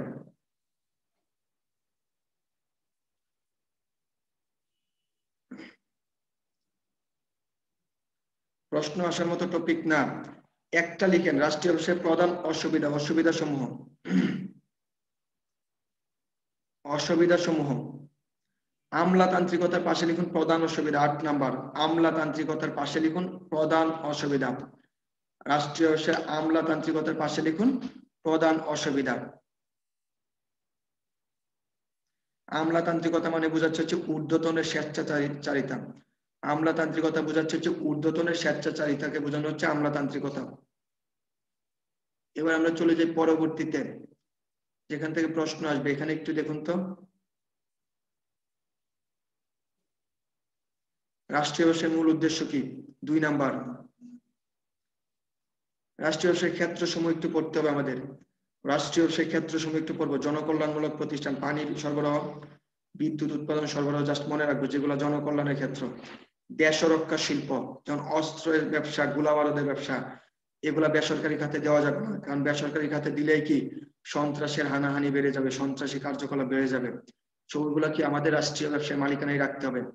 অর্থ ব্যবস্থার সাথে জড়িত প্রতিষ্ঠান, কেন্দ্রীয় ব্যাংক, মুদ্রার বাজার নিয়ন্ত্রণ ইত্যাদি কি রাষ্ট্রীয় ব্যবসায়ের মাধ্যমে নিতে হবে।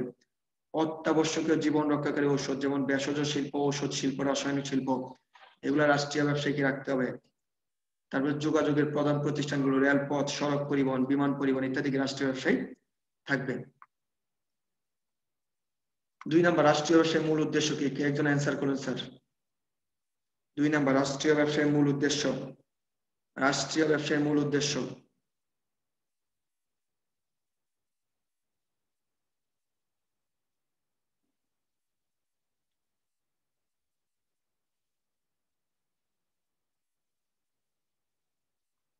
রাষ্ট্রীয় ব্যবসায়ের মূল উদ্দেশ্যটা কি বলুন? জনকল্যাণ, জনকল্যাণ। সো আমরা পারি জনকল্যাণ জানি। পরে চলে আসি, রাষ্ট্রীয় ব্যবসায় অর্থনীতি অধিক সমালোচিত হয় কেন? কোন ধরনের অর্থনীতিতে রাষ্ট্রীয় ব্যবসা অধিক সমালোচিত হয়? পুঁজিবাদী অর্থনীতিতে, কারণ পুঁজিবাদীরা কখনো চায় না রাষ্ট্রীয় ব্যবসায় থাকুক। কারণ রাষ্ট্রীয় ব্যবসায় থাকলে কি তাদের একচেটিয়া প্রভাব বিস্তারটা রোধ হয়ে যায়। সো পুঁজিবাদী সমাজ ব্যবস্থায় রাষ্ট্রীয় ব্যবসায় সমালোচিত হয়। রাষ্ট্রীয় ব্যবসায় অর্জিত মুনাফা কোথায় জমাকৃত হয়? সরকারি কোষাগারে, এটা আমরা জানি।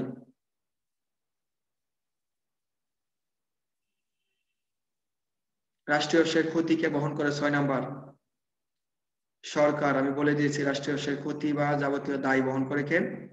সরকার। তো আমরা এখানকার প্রশ্নগুলো পারবো আশা করি। Unit 2, chapter 2, unit 2। এখানে আমাদের একটু মনে রাখতে হবে সবগুলো। রাসায়নিক শিল্প সংস্থা, শিল্প, শিল্প মন্ত্রণালয়, কোনটা কোন ধরনের প্রতিষ্ঠান, কোন মন্ত্রণালয়ের অধীনে পরিচালিত হচ্ছে, সেটা আমাদের মনে রাখতে হবে। তারপর আসেন 2 নাম্বার, পাটকল সংস্থা, শিল্প, শিল্প প্রতিষ্ঠান। বিদ্যুৎ উন্নয়ন বোর্ড, সেবা প্রতিষ্ঠান, জ্বালানি ও খনিজ। বাংলাদেশ ব্যাংক, ব্যাংকিং, অর্থ। বাংলাদেশ রেলওয়ে, পরিবহন। এখানে যে মন্ত্রণালয়টা দেওয়া আছে যোগাযোগ, সেটা এডিট করে নেন। বর্তমানে যোগাযোগ মন্ত্রণালয় বলতে বাংলাদেশে কোনো মন্ত্রণালয় নাই। এটা বাংলাদেশ রেলওয়ে হচ্ছে, লিখেন রেলপথ মন্ত্রণালয়। বাংলাদেশ রেলওয়ে হবে রেলপথ মন্ত্রণালয়। বাংলাদেশ সড়ক পরিবহন সংস্থা হবে হচ্ছে সড়ক ও সেতু মন্ত্রণালয়। বাংলাদেশ সড়ক পরিবহন সংস্থাটা লিখবেন হচ্ছে সড়ক ও সেতু মন্ত্রণালয়। আর বাংলাদেশ রেলওয়ে হচ্ছে রেলপথ মন্ত্রণালয়। বাংলাদেশ রেলওয়ে হচ্ছে রেলপথ মন্ত্রণালয়, আর বাংলাদেশ সড়ক পরিবহন সংস্থা হচ্ছে সড়ক ও সেতু মন্ত্রণালয়। বাংলাদেশ অভ্যন্তরীণ নৌ পরিবহন সংস্থা, এটা হচ্ছে পরিবহন, এটা হচ্ছে যোগাযোগ হবে না, এটা হবে নৌ পরিবহন মন্ত্রণালয়, এটা হবে নৌ পরিবহন মন্ত্রণালয়। বাংলাদেশ অভ্যন্তরীণ নৌ পরিবহন সংস্থাটা একটু ঠিক করে লিখে নিন, নৌ পরিবহন মন্ত্রণালয়, নৌ পরিবহন মন্ত্রণালয়, নৌ পরিবহন মন্ত্রণালয়।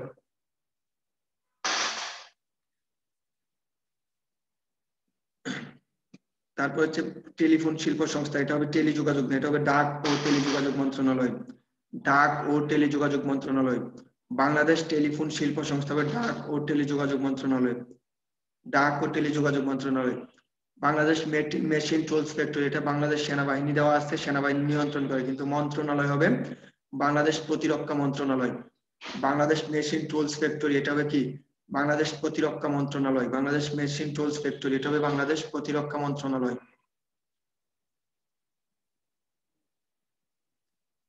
বাকিগুলো ঠিক আছে সব, লিখতে পারছি স্যার? এতটুকু আমরা লিখতে পারছেন?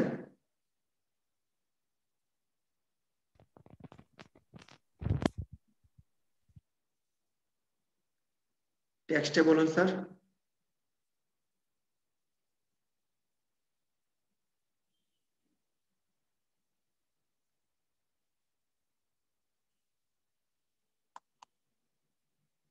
আচ্ছা, আমরা পরে চলে যাই তাহলে, আমরা তাহলে পরবর্তীতে চলে যাচ্ছি। ওয়াসা, এটা হচ্ছে ঢাকা বাংলাদেশের মেট্রোপলিটন এলাকাগুলোতে কি পানি সরবরাহ পয় নিষ্কাশন সুবিধা প্রদানের দায়িত্বে কি 1963 সালে ওয়াসা কি প্রতিষ্ঠিত কত নং অধ্যাদেশ বলে? পূর্ব পাকিস্তান অধ্যাদেশ 19 নং অধ্যাদেশ বলে। অর্থাৎ পূর্ব পাকিস্তানের তৎকালীন রাষ্ট্রপতির আইয়ুব খানের 19 নং অধ্যাদেশ বলে গঠিত হয় কি ওয়াসা। তৎকালীন পূর্ব পাকিস্তানের 19 নং অধ্যাদেশ বলে 1963 সালে গঠিত হচ্ছে ওয়াসা। ওয়াসার দায়িত্ব কাজগুলো জাস্ট দেখেন, বাংলাদেশে কি কি কাজ করে। সিইউটি, ওয়াসার কাজগুলোকে আমরা সংক্ষেপে বলতে পারি কি CUET.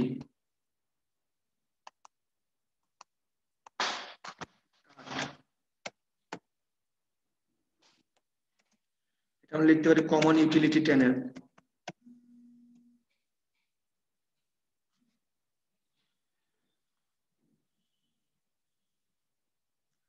Common utility tunnel, common utility tunnel, common utility tunnel, common utility tunnel. অর্থাৎ আমাদের যে যে ইউটিলিটি ব্যবস্থাগুলো আছে ওইগুলোকে নিয়ন্ত্রণ করা হয় কি দ্বারা? এই ওয়াসা দ্বারা। তারপর কি আছে sir?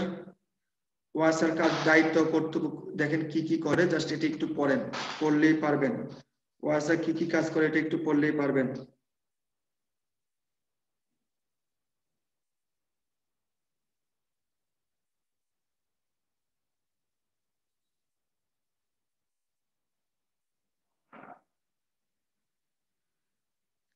Common utility tunnel,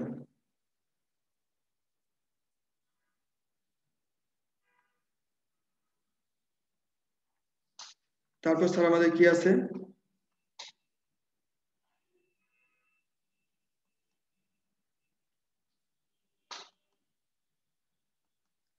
common utility টানেলটা আমরা বুঝতে পারছি। অর্থাৎ ওয়াসার যাবতীয় যে কাজগুলো আছে ওইগুলোকে আমরা কি বলি? কার্ড নামে আমরা কি সংগৃহীত করতে পারি।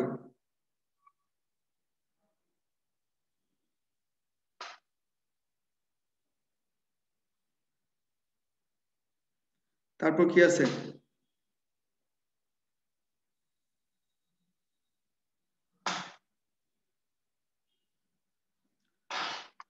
ওয়াসার আরো কিছু কাজ আমরা লিখবো। ওয়াসার ক্ষেত্রে লিখুন ওয়াসার কি করে।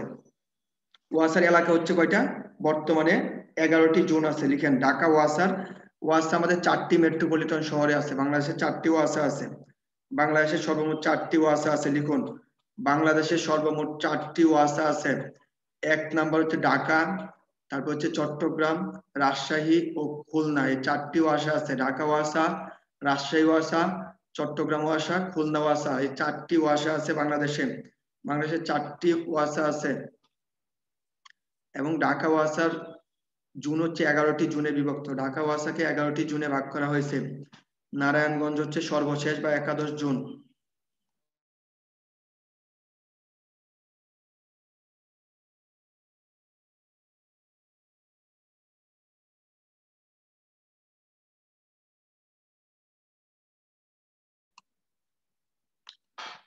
আমাদের হচ্ছে ঢাকা ওয়াসাকে আমরা 11টি জুনে ভাগ করছি, এর মধ্যে নারায়ণগঞ্জ হচ্ছে 11তম জুন।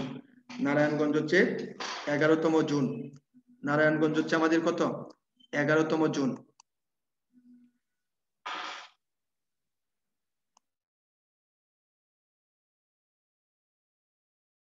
জুন। আর ঢাকা ওয়াসা হচ্ছে আমাদের কতটুকু এলাকা আছে সেটা আপনি লিখুন। ঢাকা ওয়াসা হচ্ছে 360 একর এলাকা পর্যন্ত বিস্তৃত। ঢাকা ওয়াসা এরিয়া হচ্ছে 360 বর্গ কিলোমিটার পর্যন্ত বিস্তৃত। ঢাকা ওয়াসা হচ্ছে 360 বর্গ কিলোমিটার এলাকা বিস্তৃত। ঢাকা ওয়াসার জুন হচ্ছে 11টি। আর 1996 সালে ঢাকা ওয়াসা অ্যাক্ট পাস করা হয়। 1996 সালে ঢাকা ওয়াসা অ্যাক্ট পাস করা হয়। 1996 সালে ঢাকা ওয়াসা অ্যাক্ট পাস করা হয়।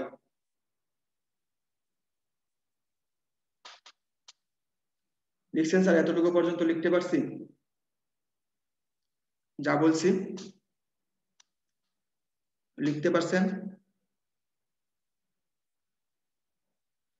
টেক্সটে বলুন অথবা কেউ বলুন স্যার, নিজেকে মিউট আনমিউট করে।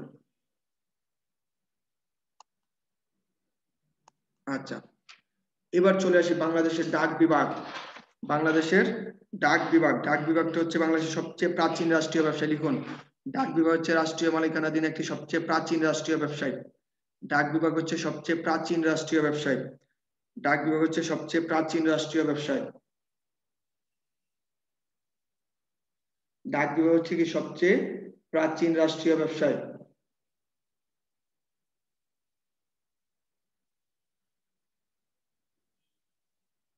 লিখছি? দেখেন, বাংলাদেশে হচ্ছে 1898 সালের পোস্ট অফিস আইন দ্বারা পরিচালিত হয় ডাক বিভাগগুলো। বাংলাদেশের ডাক বিভাগগুলো 1898 সালে পোস্ট অফিস আইন দ্বারা পরিচালিত হয়। বাংলাদেশের ডাক বিভাগগুলো 1898 সালে পোস্ট অফিস আইন দ্বারা পরিচালিত হয়।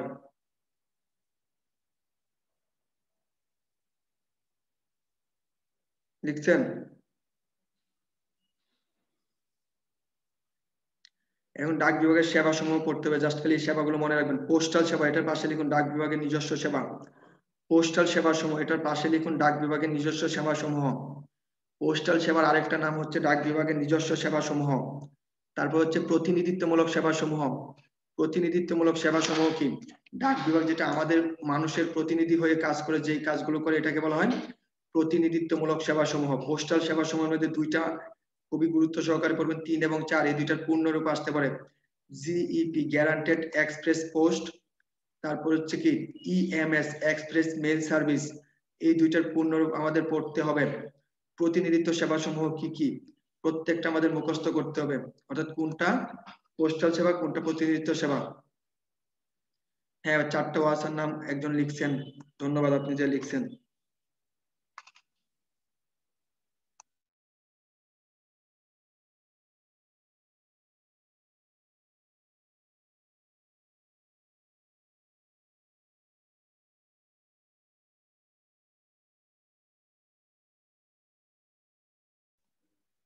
তো ধন্যবাদ, আপনার এতটুকু পর্যন্ত বুঝতে পারছেন ডাক বিভাগ পর্যন্ত? স্যার বুঝে থাকলে আমরা পরবর্তী টপিকে যাব। এখানে হচ্ছে মুখস্থ করতে হবে। রাষ্ট্রীয় ব্যবসা হচ্ছে বোঝার চেয়ে মুখস্থ করার মাত্রাটা বেশি। রাষ্ট্রীয় ব্যবসা কি বুঝতে পারছেন কিনা স্যার? স্যার বুঝা গেছে?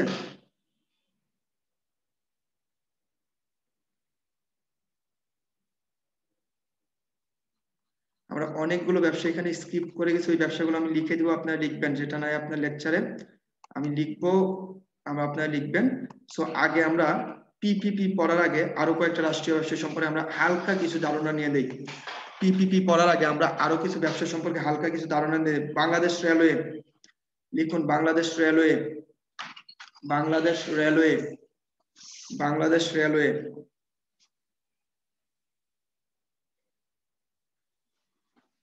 বাংলাদেশ রেলওয়ে যাত্রা শুরু করে 1862 সাল থেকে।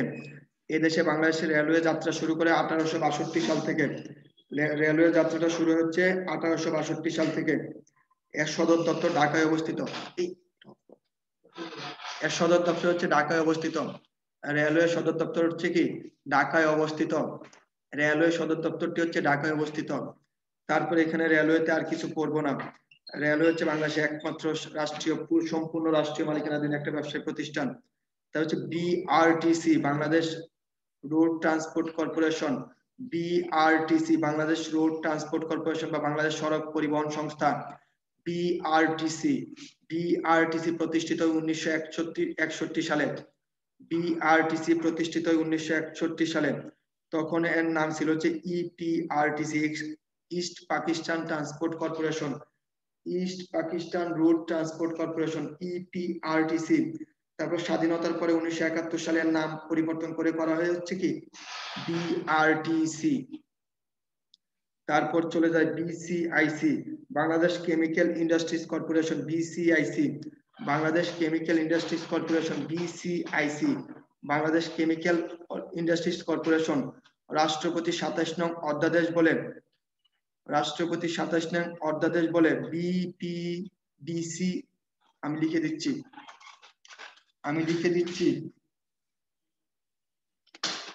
1961 সালে।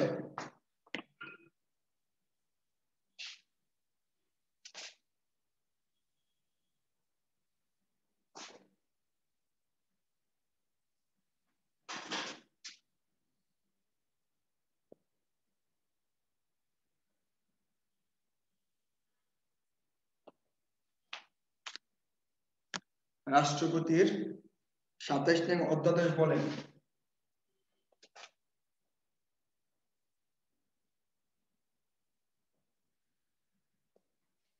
আদেশ বলে 1972 সালে 1972 সালে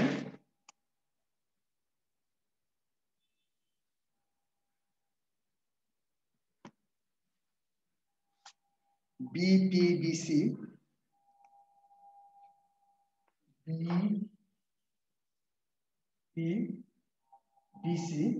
এবং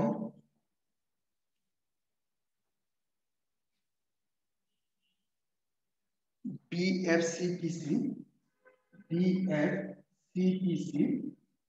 গঠিত হয়। যেগুলো পূর্ণরূপটা আমি লিখে দিব, একটু পরে লিখে দিব। বিপিসি এবং বিএফসিপিসি এই দুটোর পূর্ণরূপটা আমি লিখে দিব। গঠিত হয় এবং 1976 সালে দুটি একত্রিত হয়ে বিসিআইসি গঠিত হয়। বাংলাদেশ কেমিক্যাল ইন্ডাস্ট্রিজ কর্পোরেশন দুইটা গঠিত হয়। বিসিআইসি এর পূর্ণরূপ হচ্ছে বাংলাদেশ কেমিক্যাল ইন্ডাস্ট্রিজ কর্পোরেশন বা বাংলাদেশ রসায়ন শিল্প সংস্থা। বাংলাদেশ কেমিক্যাল ইন্ডাস্ট্রিজ অথবা বাংলাদেশ রসায়ন শিল্প সংস্থা। আর বিপিসি হচ্ছে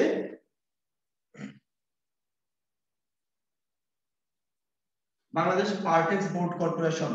Bangladesh Partex Board Corporation BPC. আর বিএফসিপিসি হচ্ছে Bangladesh Fertilizer and Chemical Corporation. BFCC অর্থাৎ Bangladesh Fertilizer and Chemical Corporation বা কোম্পানি। এই দুটো একত্রিত হয়ে হচ্ছে কি হয় বিসিআইসি গঠিত হয়। তারপরে দেখুন আরেকটা সংস্থার নাম লিখবো আমরা, বাংলাদেশ খাদ্য ও চিনি কল কর্পোরেশন। বাংলাদেশ খাদ্য ও চিনি কল কর্পোরেশন। স্যার লাস্ট লাইনটা একটু আবার একটু বলেন তো, লাস্ট লাইনটা কোনটা? 1976 সালে 1976 সালে বিপিডিসি এবং বিএফসিসি গঠিত হয়। এই দুটাকে 1976 সালে দুইটা প্রতিষ্ঠান একত্রিত হয়ে বিসিআইসি গঠিত হয়, Bangladesh chemical industries corporation. Bangladesh chemical industries corporation. তারপরে আরেকটা সংস্থা হচ্ছে, ওই দুইটা সংস্থা কি 1976 সালে কি দুইটা সংস্থা একত্রিত হয়ে কি হয় বাংলাদেশ খাদ্য শিল্প ও চিনি কর্পোরেশন একসাথে হয়, Bangladesh food and sugar industries. এটা গঠিত 1976 সালে। রাষ্ট্রপতি 27 নং অধ্যাদেশ বলে একই সময় গঠিত হচ্ছে 1976 সালে। 1976 সালে রাষ্ট্রপতি 27 নং অধ্যাদেশ বলে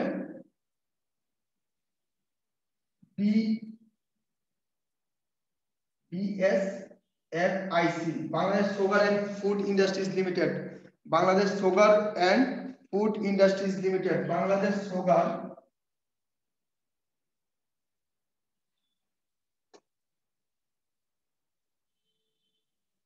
অ্যান্ড ফুড ইন্ডাস্ট্রিজ কর্পোরেশন গঠিত হয়। কর্পোরেশন গঠিত হয় 1976 সালে। দুইটাই কি 1976 সালে গঠিত হয়। 1976 সালে গঠিত হয়। এবার আসুন, তারপরে আমরা পড়ব বাংলাদেশ পর্যটন কর্পোরেশন। এবার পড়ব হচ্ছে আমরা বাংলাদেশ পর্যটন কর্পোরেশন। বাংলাদেশ পর্যটন কর্পোরেশন কত সালে গঠিত হয়? বিপিসি, বাংলাদেশ পর্যটন কর্পোরেশন 1973 সালে গঠিত হয়। জাস্ট খালি লিখে রাখুন কোনটা কত সালে গঠিত হয়। বাংলাদেশ পর্যটন কর্পোরেশন গঠিত হয় 1976 সালে। বাংলাদেশ পর্যটন কর্পোরেশন গঠিত হচ্ছে 1976 সালে। বাংলাদেশ পর্যটন কর্পোরেশন গঠিত হয় 1976 সালে। বাংলাদেশ পর্যটন কর্পোরেশন গঠিত হয় 1976 সালে। বাংলাদেশ পর্যটন কর্পোরেশন গঠিত হয় 1976 সালে। BTTB, Bangladesh Telegraph and Telephone board, BTTB, Bangladesh Telegraph and Telephone Board, আমি লিখে দিচ্ছি স্ক্রিনে, BTTB, Bangladesh Telegraph and Telephone board.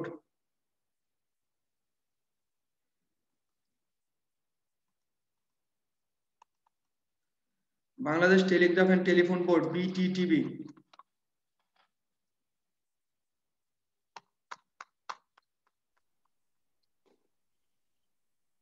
একজন রেজ হ্যান্ড করছেন, বলুন। স্যার আসসালামু আলাইকুম। ওয়ালাইকুম আসসালাম, বলেন। স্যার এখানে আপনার মানে পিছনের কোশ্চেনটা আবার একটু বলি আমি, যে বাংলাদেশ পর্যটন কর্পোরেশন 1972 সালে প্রতিষ্ঠা লাভ করে, এটা লেখা আছে এখন। আর তারপর লেখা আছে যে বাংলাদেশ পর্যটন কর্পোরেশন কার্যক্রম শুরু করে 1973 সালে। স্যার এখানে 1976 কোনো কিছুই পাচ্ছি না। না, আমি তো 73 বলছি, 73 সাল থেকে কার্যক্রম শুরু করে, গঠিত 72, কিন্তু আমরা এটার কার্যক্রমটাকে আমরা ধরে নেব। মানে 72 সালে হচ্ছে কমিশন আদেশ প্রদান করে এবং 73 সাল থেকে কি এটা গঠিত হয়ে কার্যক্রম শুরু করে। সেই কারণে আমরা গঠনের সাল বলছি 73 সাল, আমি 76 বলি নাই স্যার, আপনি হয়তো একটু শুনতে ভুল করছেন। Sorry sir. ওকে, সমস্যা নেই। BTTB, Bangladesh Telegraph and telephone board, BTTB, Bangladesh Telegraph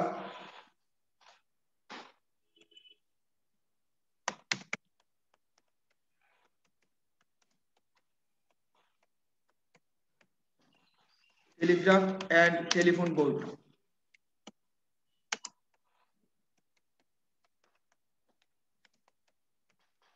Bangladesh Telegraph and telephone board,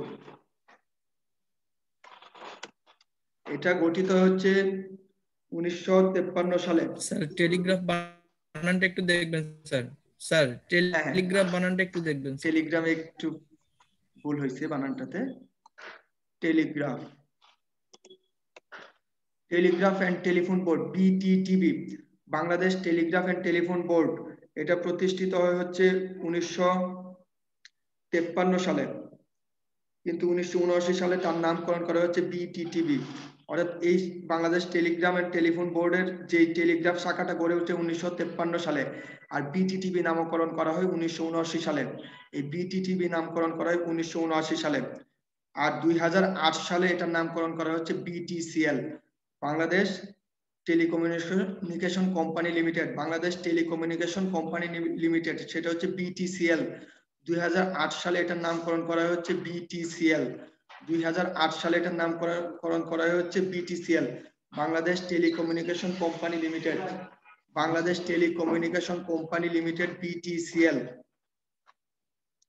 তারপরে চলে আসুন, বাংলাদেশ রেলওয়ে পড়ে ফেলছি, আমরা সবগুলোই পড়ে ফেলছি, জাস্ট আমাদের একটা পার্ট বাকি আছে, সেটা হচ্ছে কি আমাদের পিপিপি। পিপিপি যেটা আমরা লেকচার সেটা এখন আমরা পড়বো। এতক্ষণ যা বলছি আপনাকে লিখতে পারছেন?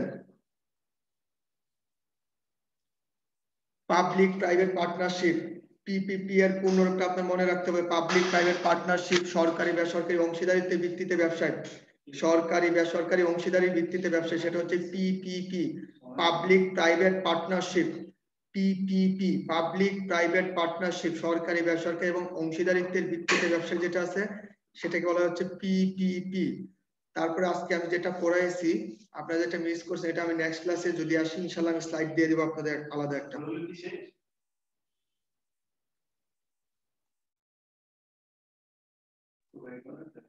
আপনার আলাদা স্লাইড দিয়ে দিব। পিপিপি হচ্ছে সরকারি এবং বেসরকারি প্রতিষ্ঠান যখন একত্রে কোনো একটা প্রজেক্ট বাস্তবায়ন করে সেটাকে বলে পিপিপি, সরকারি বেসরকারি অংশীদারিত্বের ভিত্তিতে। সরকার এবং বেসরকারি প্রতিষ্ঠান যখন একত্রিত হয়ে কোনো কাজ বাস্তবায়ন করে কোনো একটা প্রজেক্ট সেটাকে বলে পিপিপি। বাংলাদেশে 2010 সালের পিপিপি নীতি প্রচলিত আছে। বাংলাদেশে 2010 সালের পিপিপি নীতি প্রচলিত আছে। বাংলাদেশে 2010 সাল থেকে কি পিপিপি নীতি প্রচলিত হয়েছে, অর্থাৎ 2010 সালে পিপিপি নীতি লিখে রাখুন। বাংলাদেশে পিপিপির কয়েকটা এক্সাম্পল হচ্ছে পদ্মা সেতু, তারপর হচ্ছে metro rail project, mayor Mohammad Hanif flyover, এগুলো কি আমাদের পিপিপি। পিপিপি অবকাঠামো গুলো সড়ক, রেল, বিমান, নৌবন্দর, পর্যটন শিল্প ইত্যাদি কি পিপিপি তে আসবে। পদ্মা সেতু একটা পিপিপি। তারপর হচ্ছে মেট্রো রেল, বাংলাদেশ সরকার, জাইকা এবং আব্দুল মোনেম তিনজনের মধ্যকার একটা পিপিপি। তারপর হচ্ছে মেয়র মোহাম্মদ হানিফ ফ্লাইওভার, এটাও কি একটা পিপিপি। তো আমাদের এই পার্টটা শেষ, পিপিপি পার্ট। এখানে হচ্ছে পিপিপি তে আর কিছু করতে হবে না। আমরা এখন এমসিকিউ সলভ করে। ঢাকা ওয়াসা কত সালে প্রতিষ্ঠিত হয়? 1 নাম্বার যেটা আছে, ঢাকা ওয়াসা কত সালে প্রতিষ্ঠিত হয় বলুন।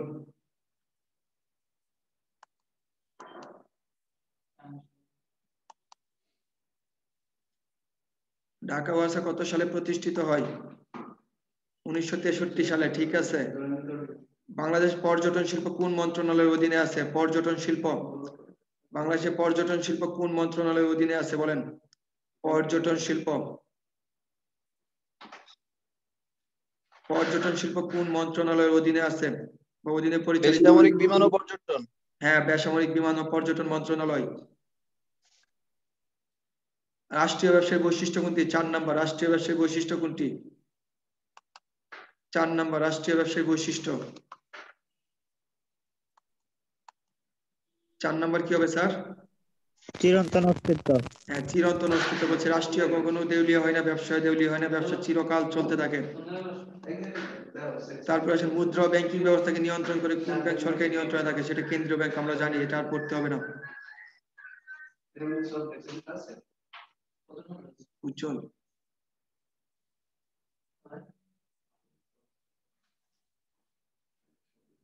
রাষ্ট্রীয় ব্যবসায় ন্যূনতম কত শতাংশ শেয়ার সরকারের মালিকানায় থাকে?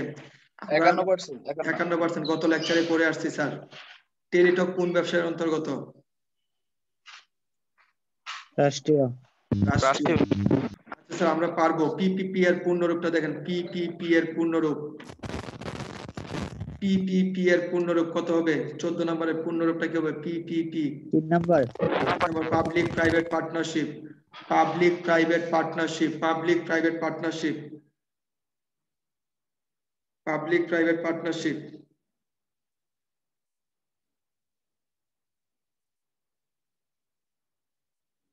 Public private partnership. তারপর কি আছে স্যার?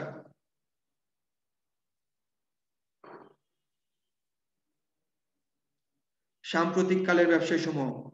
সাম্প্রতিক কালের ব্যবসায় সমূহ আমাদের একটু পড়তে হবে, যদিও এতটা গুরুত্বপূর্ণ না, তারপর আমরা এটা পড়বো। সাম্প্রতিক কালের ব্যবসায় সমূহ। সাম্প্রতিক কালের ব্যবসায় শুরুতে কি আছে? Buying house. বাইং হাউস আমরা পড়তে হবে। বাইং হাউস এটা কি একটা মধ্যস্থ ব্যবসায়ী, অর্থাৎ বিদেশি এবং বাংলাদেশি ব্যবসায়ীদের মধ্যে দেখবেন রপ্তানির ক্ষেত্রে কি তারা সহায়তা করে। আমদানি রপ্তানির ক্ষেত্রে যারা ভূমিকা পালন করে তারা কি বাইং হাউস, মধ্যস্থতা হিসেবে কাজ করে। বাইরের কাছ থেকে অর্ডার নেয়, আমাদের দেশে উৎপাদনকারীদের কাছ থেকে সেটা উৎপাদন করে আবার তাদের কাছে সরবরাহ করে দেয়, তাদেরকে কি বলা হয়? Buying house. Stock exchange, share বাজার, আর যেখানে শেয়ার ক্রয় বিক্রয় করা হয় সেটা হচ্ছে কি স্টক এক্সচেঞ্জ। বাংলাদেশে 2টি স্টক এক্সচেঞ্জ আছে, একটি হচ্ছে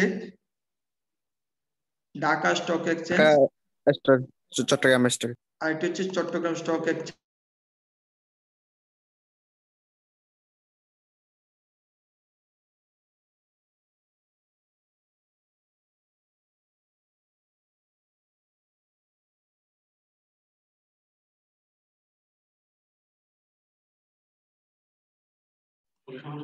আচ্ছা দেখেন, স্টক এক্সচেঞ্জ যেটা বলছে, বাংলাদেশে দুইটা স্টক এক্সচেঞ্জ আছে, একটা হচ্ছে কি ঢাকা স্টক এক্সচেঞ্জ, আর একটা হচ্ছে Chittagong stock exchange, DSC CSC. ক্ষুদ্র ঋণ কর্তৃপক্ষ, ক্ষুদ্র ঋণ কর্তৃপক্ষ, এটা হচ্ছে জাস্ট পড়তে হবে এনজিও, নন গভর্নমেন্ট অর্গানাইজেশন, এটার পূর্ণরূপটা পড়তে হবে। এটা নিয়ন্ত্রণ করে 2006 সালে ক্ষুদ্র ঋণ কর্তৃপক্ষ আইন দ্বারা। 2006 সালে ক্ষুদ্র ঋণ নিয়ন্ত্রণ কর্তৃপক্ষ আইন দ্বারা এটা পরিচালিত হয়। ক্ষুদ্র ঋণ সংস্থাগুলো, যত এনজিও গুলো আছে, ব্র্যাক, প্রশিকা, আশা ইত্যাদি যতগুলো এনজিও আছে সবগুলো এটার ক্ষেত্রে চলে আসবে। মার্চেন্ডাইজিং, মার্চেন্ডাইজিং মানে কি, অনেকগুলো ক্ষুদ্র ক্ষুদ্র ব্যবসায়ী প্রতিষ্ঠানকে একত্রিত হয়ে যখন একসাথে পরিচালিত করা হয় সেটাকে বলা হয় মার্চেন্ডাইজিং।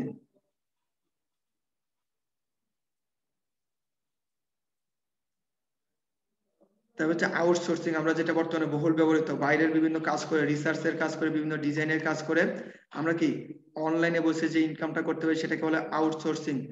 ডাটা এন্ট্রি ব্যবসায়ী, আপনার এখানে বিভিন্ন ডাটা দিয়ে যাবে মানুষ, সেটা এন্ট্রি করবেন কম্পিউটারে, সেটাকে বলা হয় কি ডাটা এন্ট্রি ব্যবসা, বিভিন্ন প্রোগ্রামিং এর কাজ। কল সেন্টার, হ্যাঁ বিভিন্ন কল সেন্টার আছে বর্তমানে, যেমন 999 একটা কল সেন্টার, সরকারি কল সেন্টার। বিভিন্ন টেলিফোন অপারেটরের কল সেন্টার আছে, গ্রামীণ ফোনের 121, বাংলা লিংকের 111, এরকম কল সেন্টার আছে। এটাকে একটা নতুন ব্যবসায়।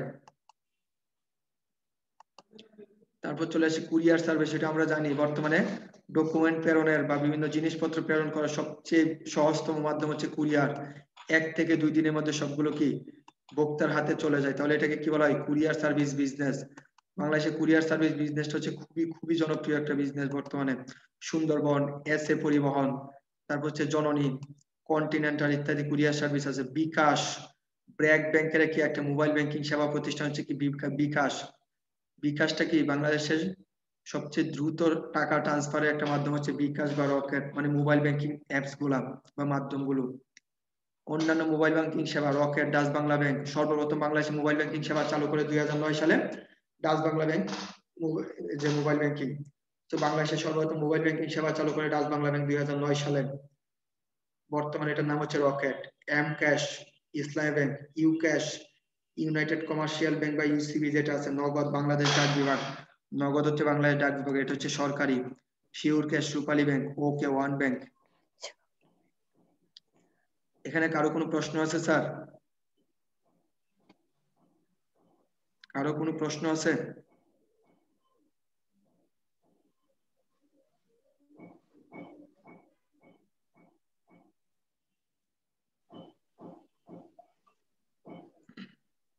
তো এমসিকিউ গুলো আমরা পারি, তো এমসিকিউ গুলোতে আমরা যাব না এখন। আমরা চলে যাব সরাসরি রিটেন পার্টটাতে, কিছু প্রশ্ন আপনাদের জাস্ট দেখাই দিব। সমবায় সমিতি কাকে বলে, এটা জ্ঞানমূলকের জন্য আপনার পড়ছি আমরা জানি। পারস্পরিক কল্যাণের উদ্দেশ্যে সমমনা বা সমশ্রেণী একাধিক ব্যক্তি একত্রিত হয়ে কোনো সমিতি বা ব্যবসায় গঠন করলে তাকে সমবায় সমিতি বলে।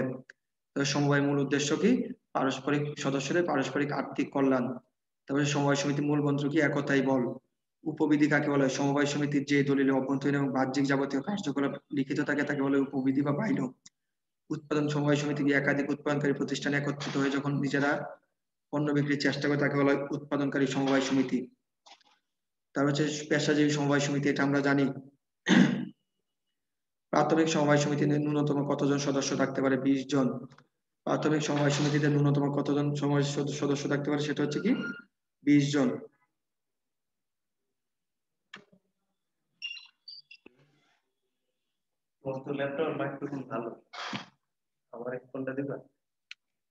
প্রাথমিক সমবায় সমিতিতে হচ্ছে 20 জন সদস্য থাকতে পারে। তারপর কি আছে স্যার?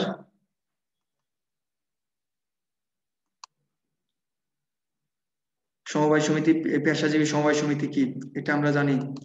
সো এই রিটেন গুলো আপনারা বাসায় পড়ে নেবেন, স্পেশালি আপনাদের এইচএসসি যে বইটা আছে, এইচএসসি আপনারা যে বইটা পড়ছেন ওই বইটির পিছনে গিয়ে দেখবেন অনেকগুলো অনুধাবনমূলক প্রশ্ন আছে।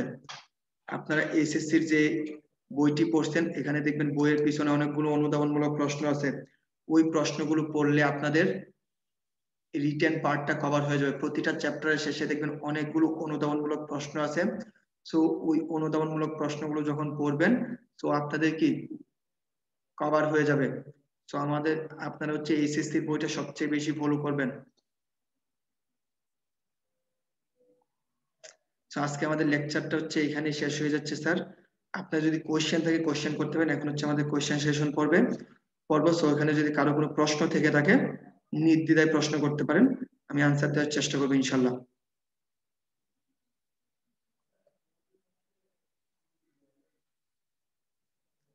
স্যার কারো কোনো প্রশ্ন আছে?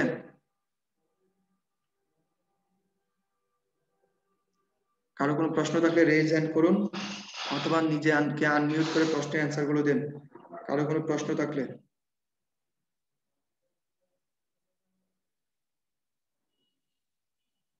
স্যার আজকে বোধহয় কারো কোনো প্রশ্ন নাই, তো স্যার আজকে শেষ করতে পারেন। আর স্যার আমাদের যেই কিছু টপিক বাদ পড়েছে, তো স্যার আপনার কাছে রিকোয়েস্ট থাকবে ওগুলো যদি আজকের মধ্যে পারেন স্যার আমাকে একটু নোট করে আমাকে পাঠিয়ে দিলে ভালো হয় স্যার। আমি ওদেরকে এগুলো শিখবো স্যার।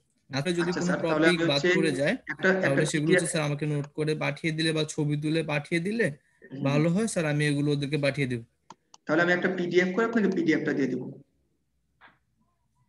জি স্যার, একটা পিডিএফ যদি থাকে স্যার আমাকে একটু মেল করে দিয়েন অথবা মেসেঞ্জারে দিয়ে জি দিন। স্যার আমি ওদেরকে শেয়ার করে দিই। তো আজকের মধ্যে এখানেই শেষ স্যার। ধন্যবাদ স্যার। আচ্ছা ধন্যবাদ। সবাইকে ধন্যবাদ। সবাইকে ধন্যবাদ। আপনারা ইনশাআল্লাহ আপনাদের যে 11:30টায় ক্লাস আছে মার্কেটিং এবং হচ্ছে ফিন্যান্স, সবাই একটু জয়েন করবেন। ধন্যবাদ সবাইকে। আপনারা ভালো থাকবেন। আল্লাহ আল্লাহ হাফেজ।